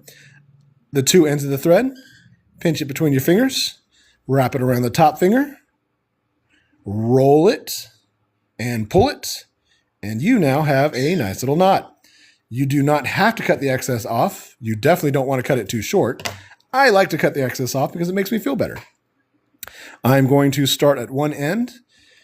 I like to double up by going in and then bring it back out. And what happens is I'm going to put this through my two pieces, just like so. So when I tie it or pull it tight, it will actually hold itself at the knot. And I don't have to worry about it accidentally pulling it through the thread or through the material. Now we will just go ahead and get started. Your thread is set. This is called a ladder stitch. You can see right here, this is where the thread comes out. We are going to go directly across to the other piece. We're going to do a very short stitch. Let's see, maybe if I turn this light off, will that help? Yep, you can do a very short stitch. Pull that tight, and as you pull it tight, you will see that it draws the two pieces together. And then you repeat. You go directly across from where you came out. Do a short stitch. Pull, and you're going to want to use, I use my thumb to tuck in that edge, because what's happening is you're pulling those 2 points, the out and the in, together. And what's happening as you do that is it is closing up your hole, your opening, so that you can seal this head up, and it hides your stitch completely. Pull it tight. You can pull, whenever you do this, you're going to actually pull backwards. The back stitch does not pull backwards. But this stitch, when you pull it tight, it will actually pull tight the past several stitches that you did as well. When I am doing this as a machine stitch one, I have got a very different shape at the bottom. I will oftentimes do several stitches down, and then I will do several stitches across to close up the head at the back of the head. And that's because this circle is a little bit bigger than what is necessary for my mice, but it's also easier to sew than the precise size. I made that circle bigger about a year ago because I realized that making it as small as the head actually is makes it very hard to actually sew it. Now, whenever you are closing this stitch, you do the exact same thing, very shallow, but instead of pulling the needle all the way through, you will wrap your thread around the needle a couple times and then pull it tight. You now have a knot to keep those stitches in place. In this case, you could cut that off. You could feed it through and cut it off. I like to use the same thread on the back of the head as I did on the snout there. Hey, stay. So I will feed in where it came out. This will pull the knot out into the inside for you. And then I will follow this along the back stitch, or the back opening, so I can sew the chin area to the back of the head. And I can adjust for whatever excess there happens to be. You can see right here, there is a lot of excess. And that's just because it's easier to sew it that way with the machine. So I adjusted my pattern to give myself a chance. But now I have to hide that little bit of excess. So what I'm going to do is, as I'm doing this ladder stitch, I'm just going to tuck that in. I'm going to sew a little bit further. So normally I would sew really close to the edge. In this case, I'm going to sew towards the back, changing the shape of where that material goes by changing where my stitch is at. And I'll just tuck that in. And you can see each time I pull it tight, it brings the two ends closer and closer. Again, you want to be careful about how hard you pull it because you don't want to actually break your thread because it's annoying. But you can see that it is closing up that opening as I go. And I will sew right across this stitch that I did earlier. Again, making sure that I use my chopstick, my thumb. I will use the inside of a pen sometimes to push it through. And what I'm keeping is the edges of my material on the inside so that it looks nice and clean and even. And even with this meant to be an uneven shape for the head, it's deliberately uneven. So you can pick how you want it to go. Being hand stitched, you can go a little bit slower. You can pick how deep you want it to go into one side. You can pick a shallow stitch, a deep stitch, a lot of different options. Now I do like to go backwards a few times. So I went from left to right originally. Now I'm going from right to left, doing the exact same stitch. No changes made, but this is my way of reinforcing it just a little bit. And when you're doing the machine sewing for most of this, you're still going to have to do this entire section by hand and using the same exact pattern that I'm doing right now. Got it tied off. I'm going to go ahead and press in right where the knot came out. And I'm going to put the needle out at a random point. You can see right here. Pull it nice and tight. That will pull your knot on the inside. And now, when you cut this, don't shear, don't cut. You want to leave it open and saw it off. If you cut, you might cut your material. You might cut your fuzz. You might cut your hand. that's just something that could happen. But if you shear it, what'll happen is you don't have to worry about accidentally cutting any of your plush. And now the end of your thread that you just pulled through is on the inside. It completely hid the edge of your thread. Real easy, real simple, real fast, and it holds really strong. All right, let's see what we've got going on here. I'm doing a real quick check. The slender mouse. Is that, yes, it is a slender mouse. It's if you look at some of my videos, you can see that it was haunting me for a little while before I caught it. Let's see. I'm scrolling just a little bit here, not doing too much. I knew they were alive. Sorry. Catbee says, I knew they were alive. The other mother's watching. That's, I got you. It took me a second to realize what you meant by other mother. Talking about Coraline. All right, now here's what we've got for the head. I'm going to do, let's see, I'm going to do the button eye, but I think what I'm looking at here is I'm going to kind of like the idea of adjusting for where the head goes. So normally I put the head would go like this. I'm kind of looking at the shape of where I've put the ears and put the head, or the nose, I mean. So I'm trying to decide where I want to put this to begin with. I think what I'll do is I'm going to wait. And the reason I'm going to wait is because I kind of think I want to put another head coming out the top. So we're going to go through that little bit of a process. Let's go ahead and put the body together as quickly as we can as well. This mouse will be a little bit different in a lot of ways because of the hand stitching, but I'm still going to do it roughly the same method that I would. If I was doing a machine sewing, I would start from here and I would go towards the front. And one of the things that would happen is I would also sew in the loop that I use for attaching the jump ring. Sorry, the jump ring that I use for attaching the key rings. So let's go ahead and do that. We're going to do that by hand. I'm going to show you just a couple things. Since you're doing this at home, you probably do not have little jump rings like this. This is a very sturdy jump ring. It is coiled, so it's going to hold the key ring really well. But if you don't, you can always find a key ring. And you could do the exact same thing that I'm going to do right here. I'm just going to slide that in between. And now I'm going to make sure that my stitches go over that. So I do the back stitch, and then I've got it right through the jump ring. But you could do the same thing here. So you put this ring in, and what'll happen is when you sew it, you're trying to make sure that this is sturdy enough in there so that it'll hang properly. If you're using something like this, it'll take a few extra stitches. You may have to do some back stitches. For me, I am just going to be using what I've got, no big worries, and just hand stitching just a couple extra stitches to secure it. I'm actually going to go ahead and go backwards a little bit. I like to make sure that the jump ring is really secure with some extra stitches when I do it through the machine. Because again, I know that people are going to be wearing this, and if they put it like on a backpack or on their keys, I don't want it to be something that they easily lose. I think to myself, how angry would I be if the mouse that I went through all that trouble of ordering and having made special for me just came right off as I was walking one day. So I do my very best to make this as sturdy as I can. So there's a few extra stitches here. And I'm going to show you what it looks like in just a moment once I get all the way to the neck. Sorry, it's taken a few extra moments because of, it's a small ring, and normally I can get like 1 or 2 stitches into it whenever I'm using the machine. But right here, it's just, why are you acting like this? Oh, there's fuzz.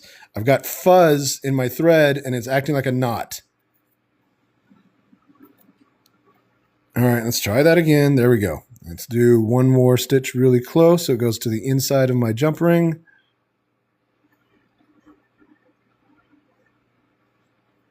Ow, just poked myself with the back of my needle. Okay, get here. All right, I'm going to show you in just a moment what this looks like. The downside to doing the machine with this is that while it is more sturdy, it is so much easier to miss your jump ring. I have had to seam rip a couple times, make a little opening, reinsert the jump ring, and then try again so many times. But I think that that's going to be good right there. Let me tie this off real quick.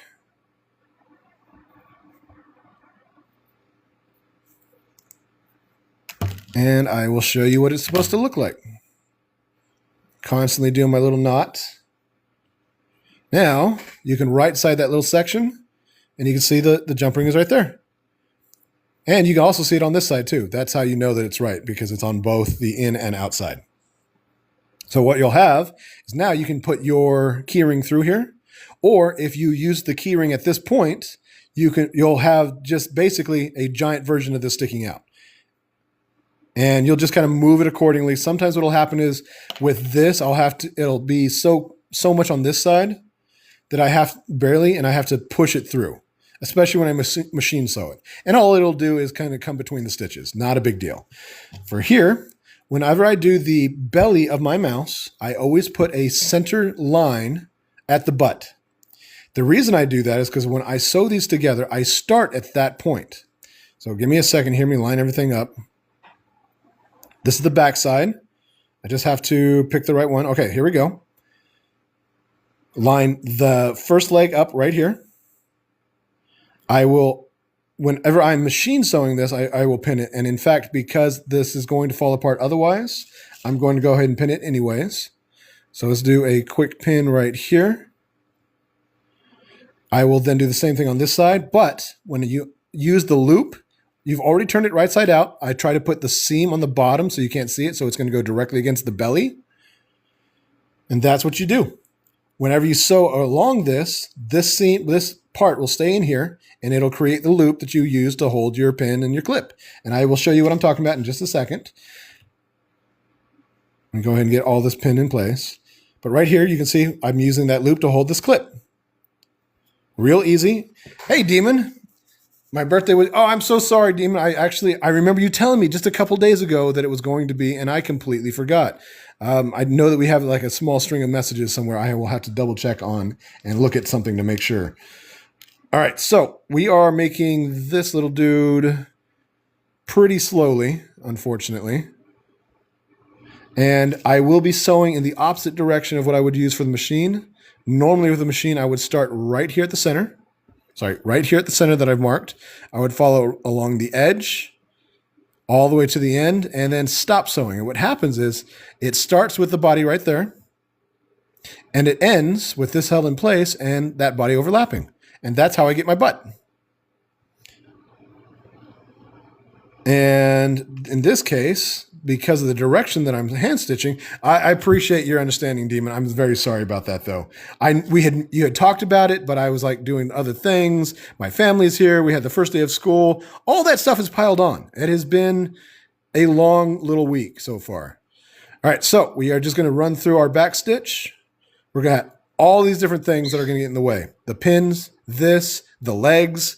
So be prepared to be aggravated because all that stuff is going to cause a little bit of problem as you go. See, every time. And I don't have a method to avoid that. The thread is eventually just going to fall when I'm not paying attention in a position that I'm not paying attention to. And it's just going to tangle on stuff. And I can't stop it. And I can't even offer a suggestion on how to stop it. So I'm just doing a quick running stitch. Again, I'm not leaving much allowance. This is such a small plush that I can't leave too much allowance because it just causes it to get bulky, get in the way, change the shape. There's all kinds of things. Now my thread is knotting up on me because I'm twisting it. Got to let that go so it untwists. All right. I appreciate that, Demon. I've got so many people that are being so like patient, understanding, caring. Like the attention you guys give, the help, the feedback, it's all fantastic. I always pictured that when I started doing lives, that what would wind up happening is a couple people would join up. They may watch a couple things. They might get bored just watching those things. And then that would be it. But I've actually wound up with several people, Cat Bee, Seal Lover, Demon, Shadow, Foxy, Bobby, Sammy Sam, I think is as well. Earlier today, Venomite. I've got a lot of people that are here that just keep showing up, and I really appreciate that. There's Angel. Angel was here earlier, but I think that they left. And the downside is I feel bad when I don't remember everyone's name, but I've gotten a lot better at doing that since I started going on lives. So today, being one of those days where I'm just trying to show a little bit of appreciation by showing how to sew these things, And I know that it still has a price on it, but I've got my pattern up on sale on Etsy for half off. If anybody is interested, you could also message me directly. I will be posting this entire live on YouTube.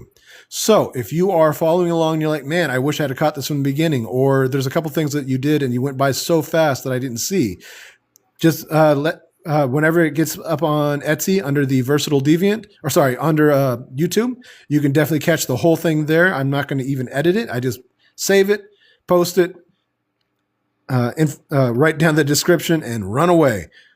I don't even know if anybody's watching my YouTubes. I just figured it's a good place to have it for anybody that does need some help, especially since I'm going to start offering up my patterns of my other plushes as well. And I'm never sure if I'm doing the right instructions, if I'm doing enough information on the instructions. So anybody that's kind of watching and they think to themselves, hey, you're not doing very good with the writing, hopefully it'll help with the video as well. Kind of pushing through all these little things, trying to get this through quickly. Now, what we're making today is a mouse. And this mouse is not meant to be perfect because I am doing a mutant mouse. We are using all the materials that I can find as very simple. I'm not even matching colors. I just use a cotton material and a minky material, but you can take apart a plush that you have at home. You can use a sweater at home. You don't have to worry about doing anything by buying a whole bunch of extra stuff to start a new hobby. And if you have any questions, let's say you are starting to do this at home and you have some issues with certain things, or you need help with ideas on how to do certain things, for example, the fluff, I will do my best to help out. You can take apart a plush that you have, some old pillows that you have, sometimes have fluff inside of them. You can use scraps. There's a lot of different options that you can take without having to go through the process of buying a whole bunch of new stuff. If you are interested in buying the stuff, let me know and I will tell you what I use. I do not have a specific person that I go through or company that I go through for my minky, but I buy a lot of my other materials through local craft stores. I buy through Amazon, so you can buy a lot of different stuff. The minky that I use does have a pile, which I think is 2 millimeters, but I'm not sure. I never pay attention to it when I buy. I just kind of look to see what it says or what it looks like, because I've actually bought stuff that is too small before. And I should know, but I don't remember it. And I have to always check what I bought before. So let's see if there's anything else. I'm kind of double checking. I can't really watch the comments very well. And that's just because as I'm sewing, it's taken all my focus to see what I'm doing. And the phone is pretty much right under my chin. So I really can't just look at it at the same time. So I do apologize. And once again, if anybody asks anything, I think Catby might still be here that can help out with a lot of different stuff. Or you can just spam the question. I will see it after the live is over because I go over my comments from there. So I will do my best to send you a message for any answers that I can, or you can just send me a direct message yourself. If you are interested in ordering a mouse, if you are interested in figuring out how to do your own stuff, you need some ideas and some help, that is what I am happy to help with. And I will answer every message, even scammy messages I will answer, but with just a little bit more sarcasm, because I'm never sure if it's real or if it's scamming. If it looks scammy, I just assume it is, but try to be polite anyways. And we are now sewing the belly onto the body. It's not a super thrilling process to hand stitch these things. But if you are watching this and you are interested in doing it, it's very easy to learn. And I think that that's pretty important too, because even if you're not sewing one of my mice, if you're watching how this is done, there's a lot of things that you might be able to skip, a lot of the learning curve that you can get away from. And it's kind of neat knowing that when you do a hand stitch, you can actually have a lot more control over the shape of what you're sewing. So there's a very high possibility this will end up being one of my best looking mice because I don't have to worry about overstitching or missing some stitches. The machine tries to do these small parts and misses a lot of things. And it's super aggravating because sometimes I'll just have to go over like a foot 3 or 4 times as I'm sewing. Let's see, I'm kind of double checking here and make sure I didn't see anything come up. I am now just kind of rounding out the third leg. And it's, again, because I get to control it so much more, I can actually make sure these legs are a lot more even than I usually can. I got a knot in my thread. Don't pull it tight. That will happen from time to time. What's happening is the thread starts to twist. And when it twists, it starts to bunch. And when it bunches, it starts to knot. And if you accidentally pull a knot really tight, you really can't sew anywhere past that. So when you see it happening, just kind of slow down a little bit unwind a little. There we go. I managed to save it. I have had this happen where that has been, even on like a closing ladder stitch, just one little knot has caused me to have to stop and start an entire section of stitches all over again. All right, let's get back to it. This is going to be a mutant mouse. I've got a nice little neon green color for it. And we've already changed the shape of the head just a little bit to kind of show you how you can customize your own mice. I like the idea of being able to change the shape just a little bit. So I've got the shape of the ears changed and the head, and adding eyes and hats and stuff like that. But it's important to see the whole process. I would have done a normal mouse, but I really thought it'd be a lot more fun to kind of do something just a little bit more customized. And what will happen is I'll put this one up for sale on one of my sites somewhere, and I'll specify that it was all hand stitched. And the relevance is that when you machine sew something, it is way more sturdy. I am way more confident in how strong it is. Hand stitched one, I'm confident in it, at least enough to say that, hey, it's hand stitched. You can still order it, but it's not the same quality as somebody who's ordered something. If I wind up doing another live where I'm sewing something like this, I have to do it with a hand stitch. I will try and find someone who's placed an order so I can do theirs and kind of get through on my queue as well.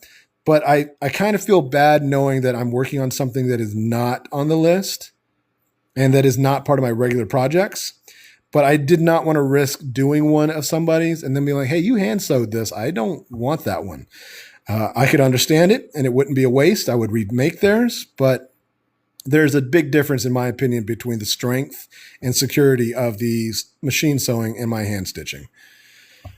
If you were making something like a memory mouse, a memory bear, using maybe a past family member's tie or their sweater, or maybe your baby's the onesie your babies have outgrown, this is a perfectly adequate way to put it together and make a series of them for, let's say you've got some grandparents that need some presents from their new granddaughters, grandsons. This is a perfect way to make one at home without having to go through all the process of buying all the extra stuff for your own plushes, for your own sewing machine, a little bit extra and leftover material, and then you can make your own. And I think it's very important to know that you can do some of these things on your own as a test, because I've started hobbies that I hated. And like, all right, now I've got to sell all this stuff that I've gotten, or I've got to give it away, or just keep it in the closet forever. And the less that money you have to spend to start a new hobby, the happier you might be, and the easier it is to determine whether or not you actually like it. Because I know that some people will start a project, not like it, and finish it, and then do more just because they spent so much money on it. And in my opinion, that's fair, but it sucks. So starting with almost nothing is a great way to test if you enjoy doing a thing. All right, now that is tied off. I'm going to sew up the back of this is where I put the tail on. What I use is just a little bit of yarn. I've got a spool of yarn, but if you want, you can take some excess material. You don't even have to sew it. You can just cut a strip and put it in there. You can fold it in half and sew it and then right side it out if you wanted to. So you basically just make a small stitch here and then you would feed it through. And there's lots of different methods for doing something like that. If you're using a sewing machine, what you could do is you could actually put your thread at the end. So it goes down and then back up so that you have your loop on the outside. You could fold it. You can sew really tight, and then you could use this end of the thread to pull it through, to right side it out. But in my case, I'm just going to go ahead and use just a little bit of my black yarn. I'm going to tie a knot in it, but I'm going to leave a lot of excess. Normally, I don't leave this long of an excess. If you look here, you can see that I usually leave it really close. But this way, I can... Let me go ahead and use my paper scissors for this. I can actually fray it a little bit longer. Get this to come out just a little bit here. It's just going to take a little bit of excess work. There we go. And that's going to give me more gnarly tail. So when it comes out, it'll come out as a gnarly knot and it won't come all the way undone. Just little things that you can do to personalize your mouse at home. I will put it inside whenever I'm machine sewing. I will do some extra stitches right here just to make sure I get it into the tail so it's good and secure. Yes, that's what I'm going to use for the tail. So we have a lot of different things that you can do for things like that. Again, if you have some questions, you need some help on finding ways to personalize your mouse, send me a message anytime and I will do everything I can to help. I will give you ideas, kind of walkthroughs, pictures, anything that I can do. I'm going to do just a real quick little stitch here. Again, this is just the back stitch. And what that winds up being is you're making little loops. You're going backwards just a tiny bit and then forward. So it's kind of half steps in each direction. Now, here's the thing. With hand stitching this, I have to make sure that I get it into the tail. So I'm going to go all the way around. I'm going to make sure that a couple of these stitches go through my yarn. And the reason is because otherwise it'll be right between your stitches and it'll just fall right out. You want to make sure it's good and secure, especially since, honestly speaking, you've got the ears that people pull on, you've got the head that people might pull on, but you also have the tail that people might swing it by. So whether it be you, a kid, a friend, somebody you don't know who doesn't care about your stuff and starts messing with it, I like to make the tail as tightly sewn as I can. So doing the hand stitching, I'm going to go backwards a little bit. I'm going to go ahead and just flip it and repeat going the other direction. And again, I'm going to make sure that I get something into that yarn. Just a couple pieces, just biting into it to make sure that it holds it in place. When you're using a machine, it's a little bit easier because those tight stitches will not only hold it in place, but there's going to be several that go through it. And in this case, I'm just kind of doing an extra run. And then I'm just going to tie this off. So I've got a series of stitches that go through the yarn. And if you're using something else, like maybe a piece of string or some other extra material, it's still going to be the same thing. You just want to make sure that you have enough to hold it in place, good and secure. Now I've tied this off. I would never take that into. Yeah, it's one of the first things I thought of, honestly, because what happened was when I made one of my first mice, I wound up holding it like this by accident, and I was like, "Oh, I got to pay attention to that." And especially with people, with me having a baby, I had to keep an eye on it. But I have dealt with so many people that just do not care about other people's stuff, and they'll like, "Oh, look at this," and they'll start swinging it around while they're holding it. I'm like, "That's not yours. Why are you messing with it like that?" All right. When I machine sew these parts, I don't get nice and clean round edges. You can see right here, it's not a perfectly clean stitch, but you can see that it's nice and even around the whole thing. Normally, I would wind up cutting off the excess. With the machine, what happens is it's a lot closer, a lot smaller sections, very much less even. And sometimes I have to sew it a second time. Yeah, people like that are extremely annoying and everywhere, pussycat. All right, so in this case, all I have to do is cut off the excess of my belly loop. So I'm just going to cut this right here. And again on this side. Be careful when you do that. If you are cutting this, you might accidentally cut your foot, your thread. You want to make sure that you're cautious about it. I've been doing it for so long that I know how to move for the most part, but I will still be very careful. Now, right side this out. I will use my chopstick, but if you don't have a chopstick, you can also use the end of like this is a pen. So basically you can take this, press it in, and all you're going to do is push your feet out. See, just like so. That's all you got to do. Now I'm going to keep using my chopstick because it is a little bit easier. But if you're just doing this as hey, I want to test it. Hey, I want to make one mouse and that's it. Those are some options for you. You don't want to push too hard because if you do push too hard, you will expose some of your stitches, or you might pull some of your stitches, or you might even pull the thread out of your cotton material. The minky material is pretty strong, but maybe if you're using scraps at home, for example, if you're making a memory mouse out of your baby's first onesie, you're going to have a lot softer, a lot more delicate of a material. So just don't push it too hard. And now you can see that they come out nice and even. They look cute.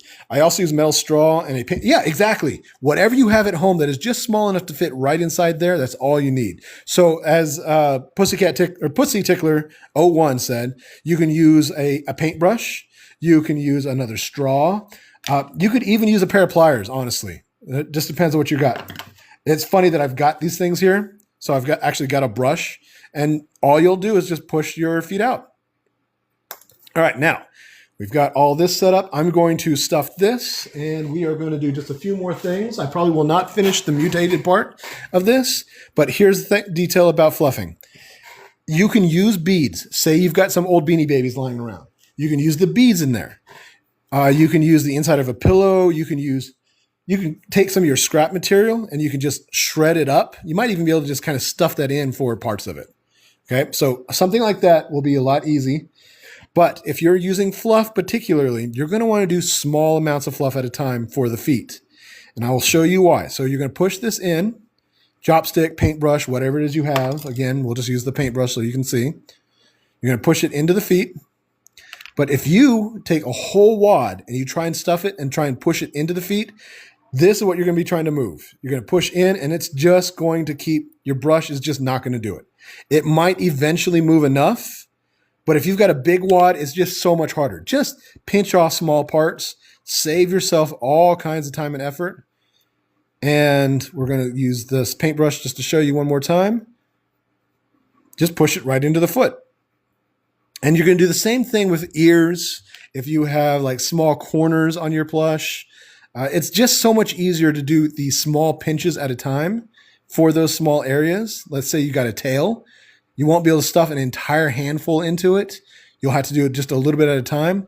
And it's just going to be so much easier to give yourself that leeway of small amounts rather than trying to force a big chunk of it. Because another thing that'll happen is you'll wind up with it compacting in, and then you'll just wind up with a knot of material that you'll feel it whenever you go to cuddle. And that's not cool. So I'm going to put this away. We're going to go back to the chopstick. And here we are. We're just going to spread this out just a little bit.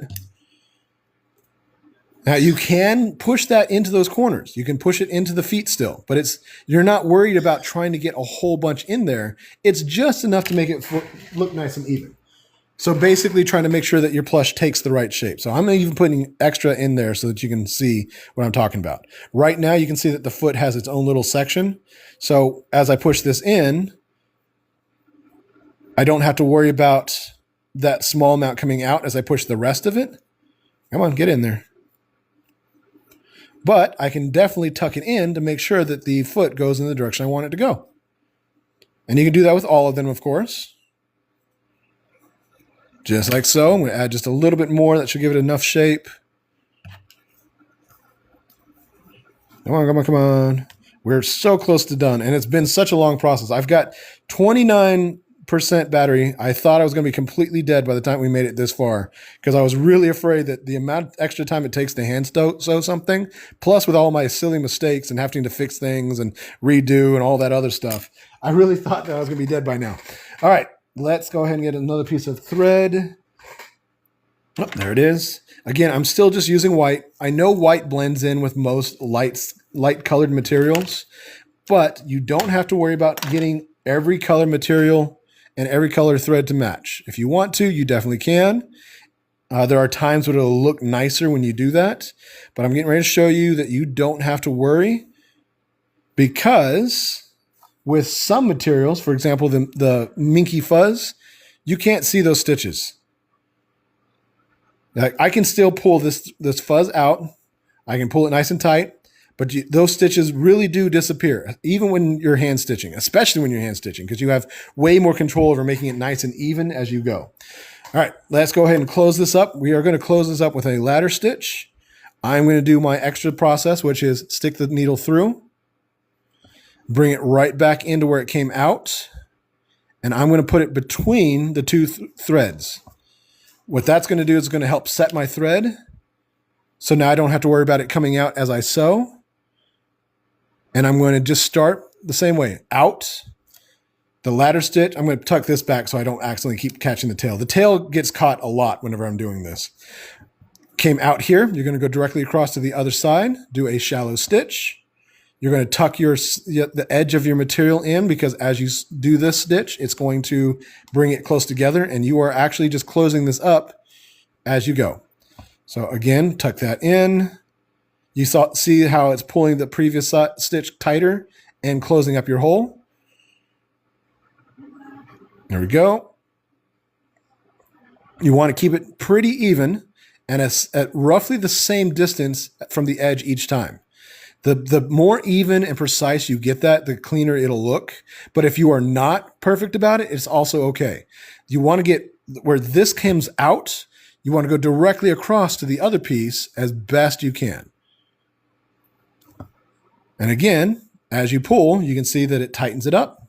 It'll actually pull the previous stitches too. So I found that it's about 3, maybe 4 stitches back will be secured. Get this out of the way. You can see that there's a lot of things that become a little bit of an annoyance. And I try to make sure that I keep the edge of my material tucked in there. Now I'm going to show you this real quick. If you are doing this and you find that, say, one of your previous stitches, the material sticks out, once again, take the cap of your pen and just tuck in between your stitches. You can usually see or tell if there's a problem, and all you're doing is sliding it back in place. Oops, there we go. Looks like I actually had it pretty well in place, so I don't have to worry. But towards the end, that's what I'm going to have to do to tuck in the edge, because my thumb won't fit in anymore. So a lot of little steps to keep you from having to buy any kind of major professional materials and tools, just little things to make it easier and let you have some fun with it. Now, because this is a mutant, there's another thing you can do. For what I'm going to do is I'm going to show you how changing the stitch will affect the shape of it. So this is what a normal closing stitch would look like. Just nice and rounded and even. I'm going to take this stitch, instead of going directly across the edge, I'm going to bring it all the way over here. So I'm going to start off right about here. I'm going to take it out some more. You don't want to just bring it all the way to the edge. You want to kind of work your way to it. And then I'm going to come back here, normal stitch on this side, tuck it in, and then keep going out a little bit more. And then what that's going to do is that's going to bring this shoulder in and up as I go. Go ahead and start using this to kind of tuck my material in.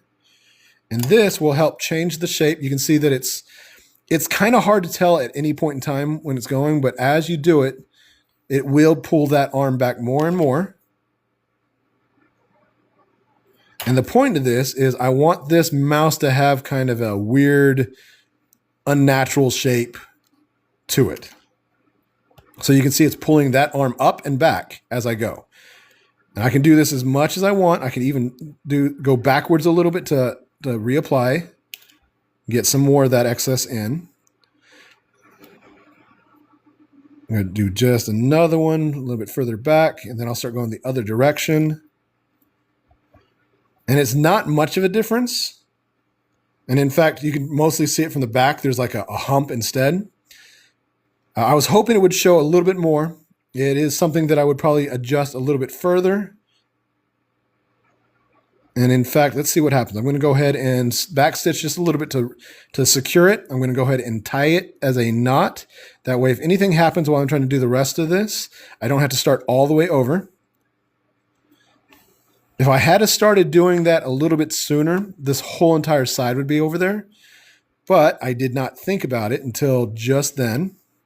So once again, I am pulling this in. We're trying to make this mouse a little bit wonky. And I think it'll really show up when I get the head on there. Make sure that that stays out. I want to make sure I don't lose that.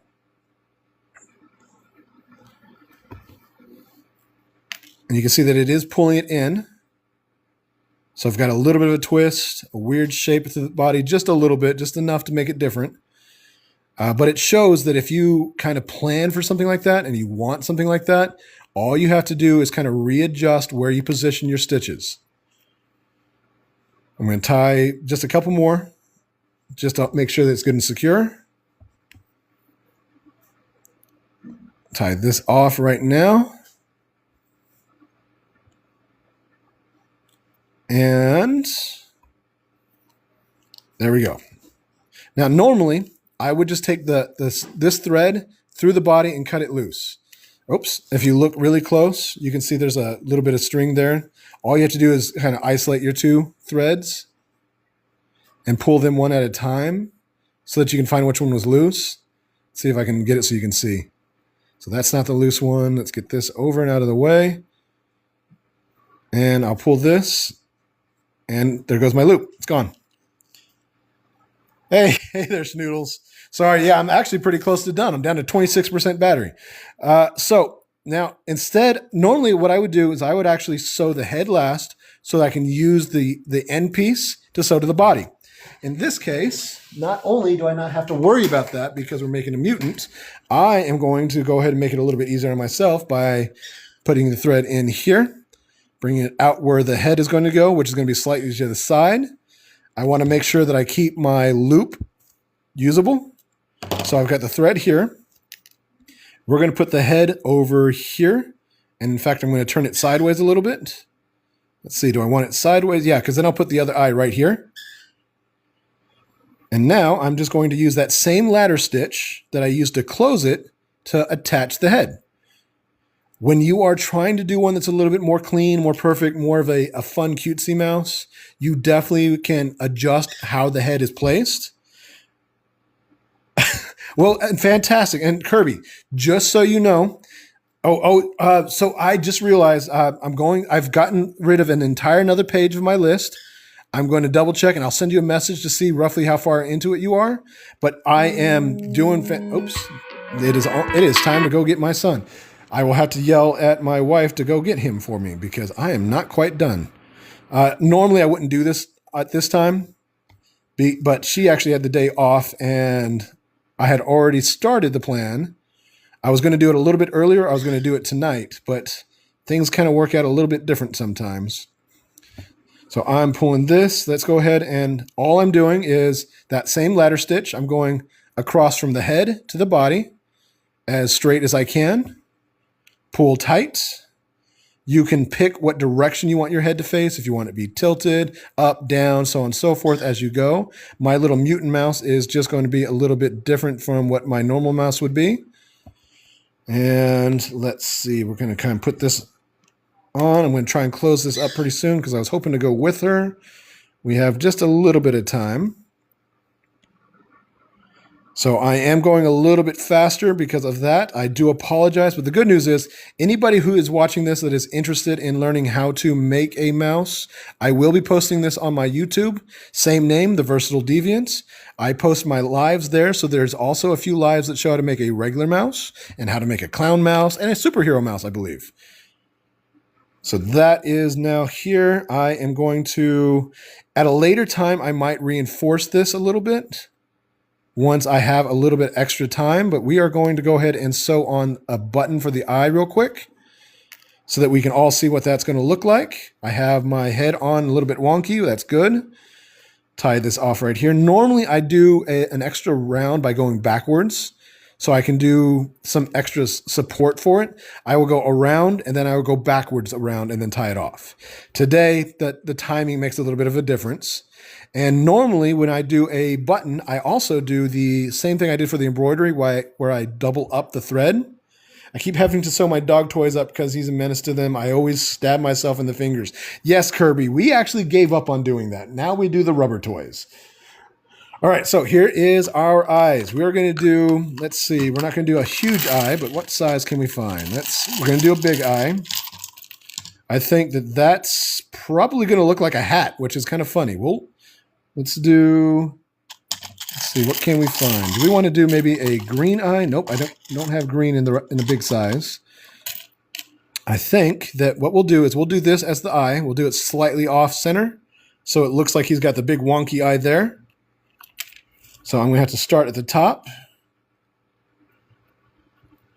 Let me go ahead and scoop up my eyes and get them out of the way. I'm not going to put them away, just get them out of the way. It's kind of visually disturbing, I think. Okay, so let's go ahead and make this eye right here.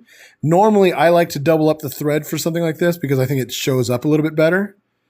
But in this case, I'm just going to go through the same hole multiple times.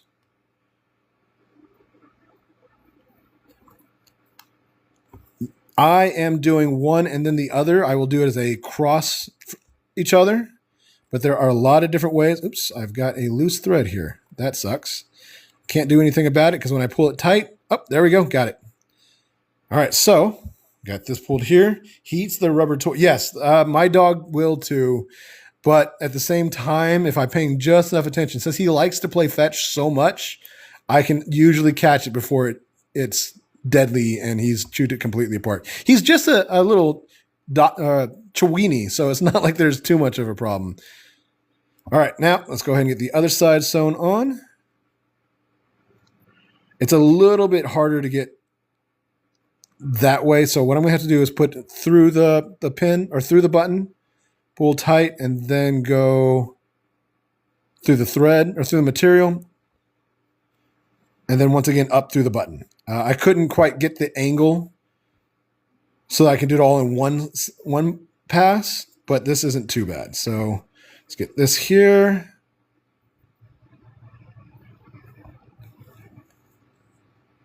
I'm trying to get the last of this done. I'm doing just a few extra stitches so that the thread shows. I like on my buttons when you can see the thread, but I'm also not concerned about doing all 4 directions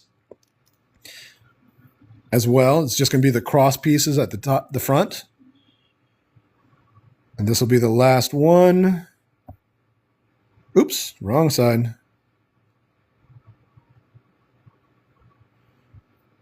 All right, now stab it through, tie it off, make sure it's hidden underneath my button.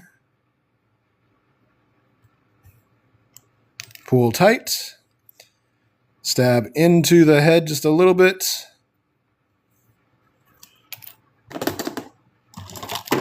Got my loose end on the inside of the head now. And there's our button. That's how I would sew a button on. Now, it depends on the circumstances with the button and the size, whether it looks like a button. In this case, it might still look like a hat in the end, but I could always do a few other things to kind of adjust. I'm going to add an extra ear. I might even add an extra amount of head, like on the top of this, so there's an extra eye or something. So there's a lot of little things that can be done. But if you did a cross stitch thing for the eye, it would look like a crazy iris. Yes, it would. I was thinking about doing like an embroidered X on the eye, but we kind of like the idea of the button for it. So if I do too many on this, it becomes confusing. So I think I'm just going to have to figure out what I want to do for the rest of the mutated part. And it's probably just going to be like add another half of a head on top with another ear, a tiny ear, or maybe I'll do that on the back. But this guy's kind of mutated enough where he might be fine as is. But basically, that's how we go through the process of doing a hand stitch version of a custom mouse. Again, my pattern is going to be on sale for the next 2 days. So I believe that's going to be 8/17. I think today is the 14th. So 15, 16, 17. Monday is when I'm going to take it off sale. You can use this video, which I will post on YouTube either today or tomorrow, and you can make your own. The pattern will make you a mouse like this. I've also shown how to include the little strip so you can wear it as a clip or a pin. And then I've shown you how to put in the little loop on the back, and how you can even use a regular key ring for that. But we've done a different version that lets you see how easy it is to change it up. And today we made this mutant one. And I hope that you guys enjoy yourself. I hope that you have fun. If you have any questions, you need any help, I will definitely help you out. If you want to make a memory mouse with something else, you need some tips on how to make it a little bit easier, if the embroidery, any other steps, or if you want to do it with a machine, you can also watch a few of my videos. I've done that there. Thank you so very much for joining me. I really do got to go. I got to go pick up my son. I hope you guys have a great weekend, and I will see you Monday for Not Poke Monday. Bye.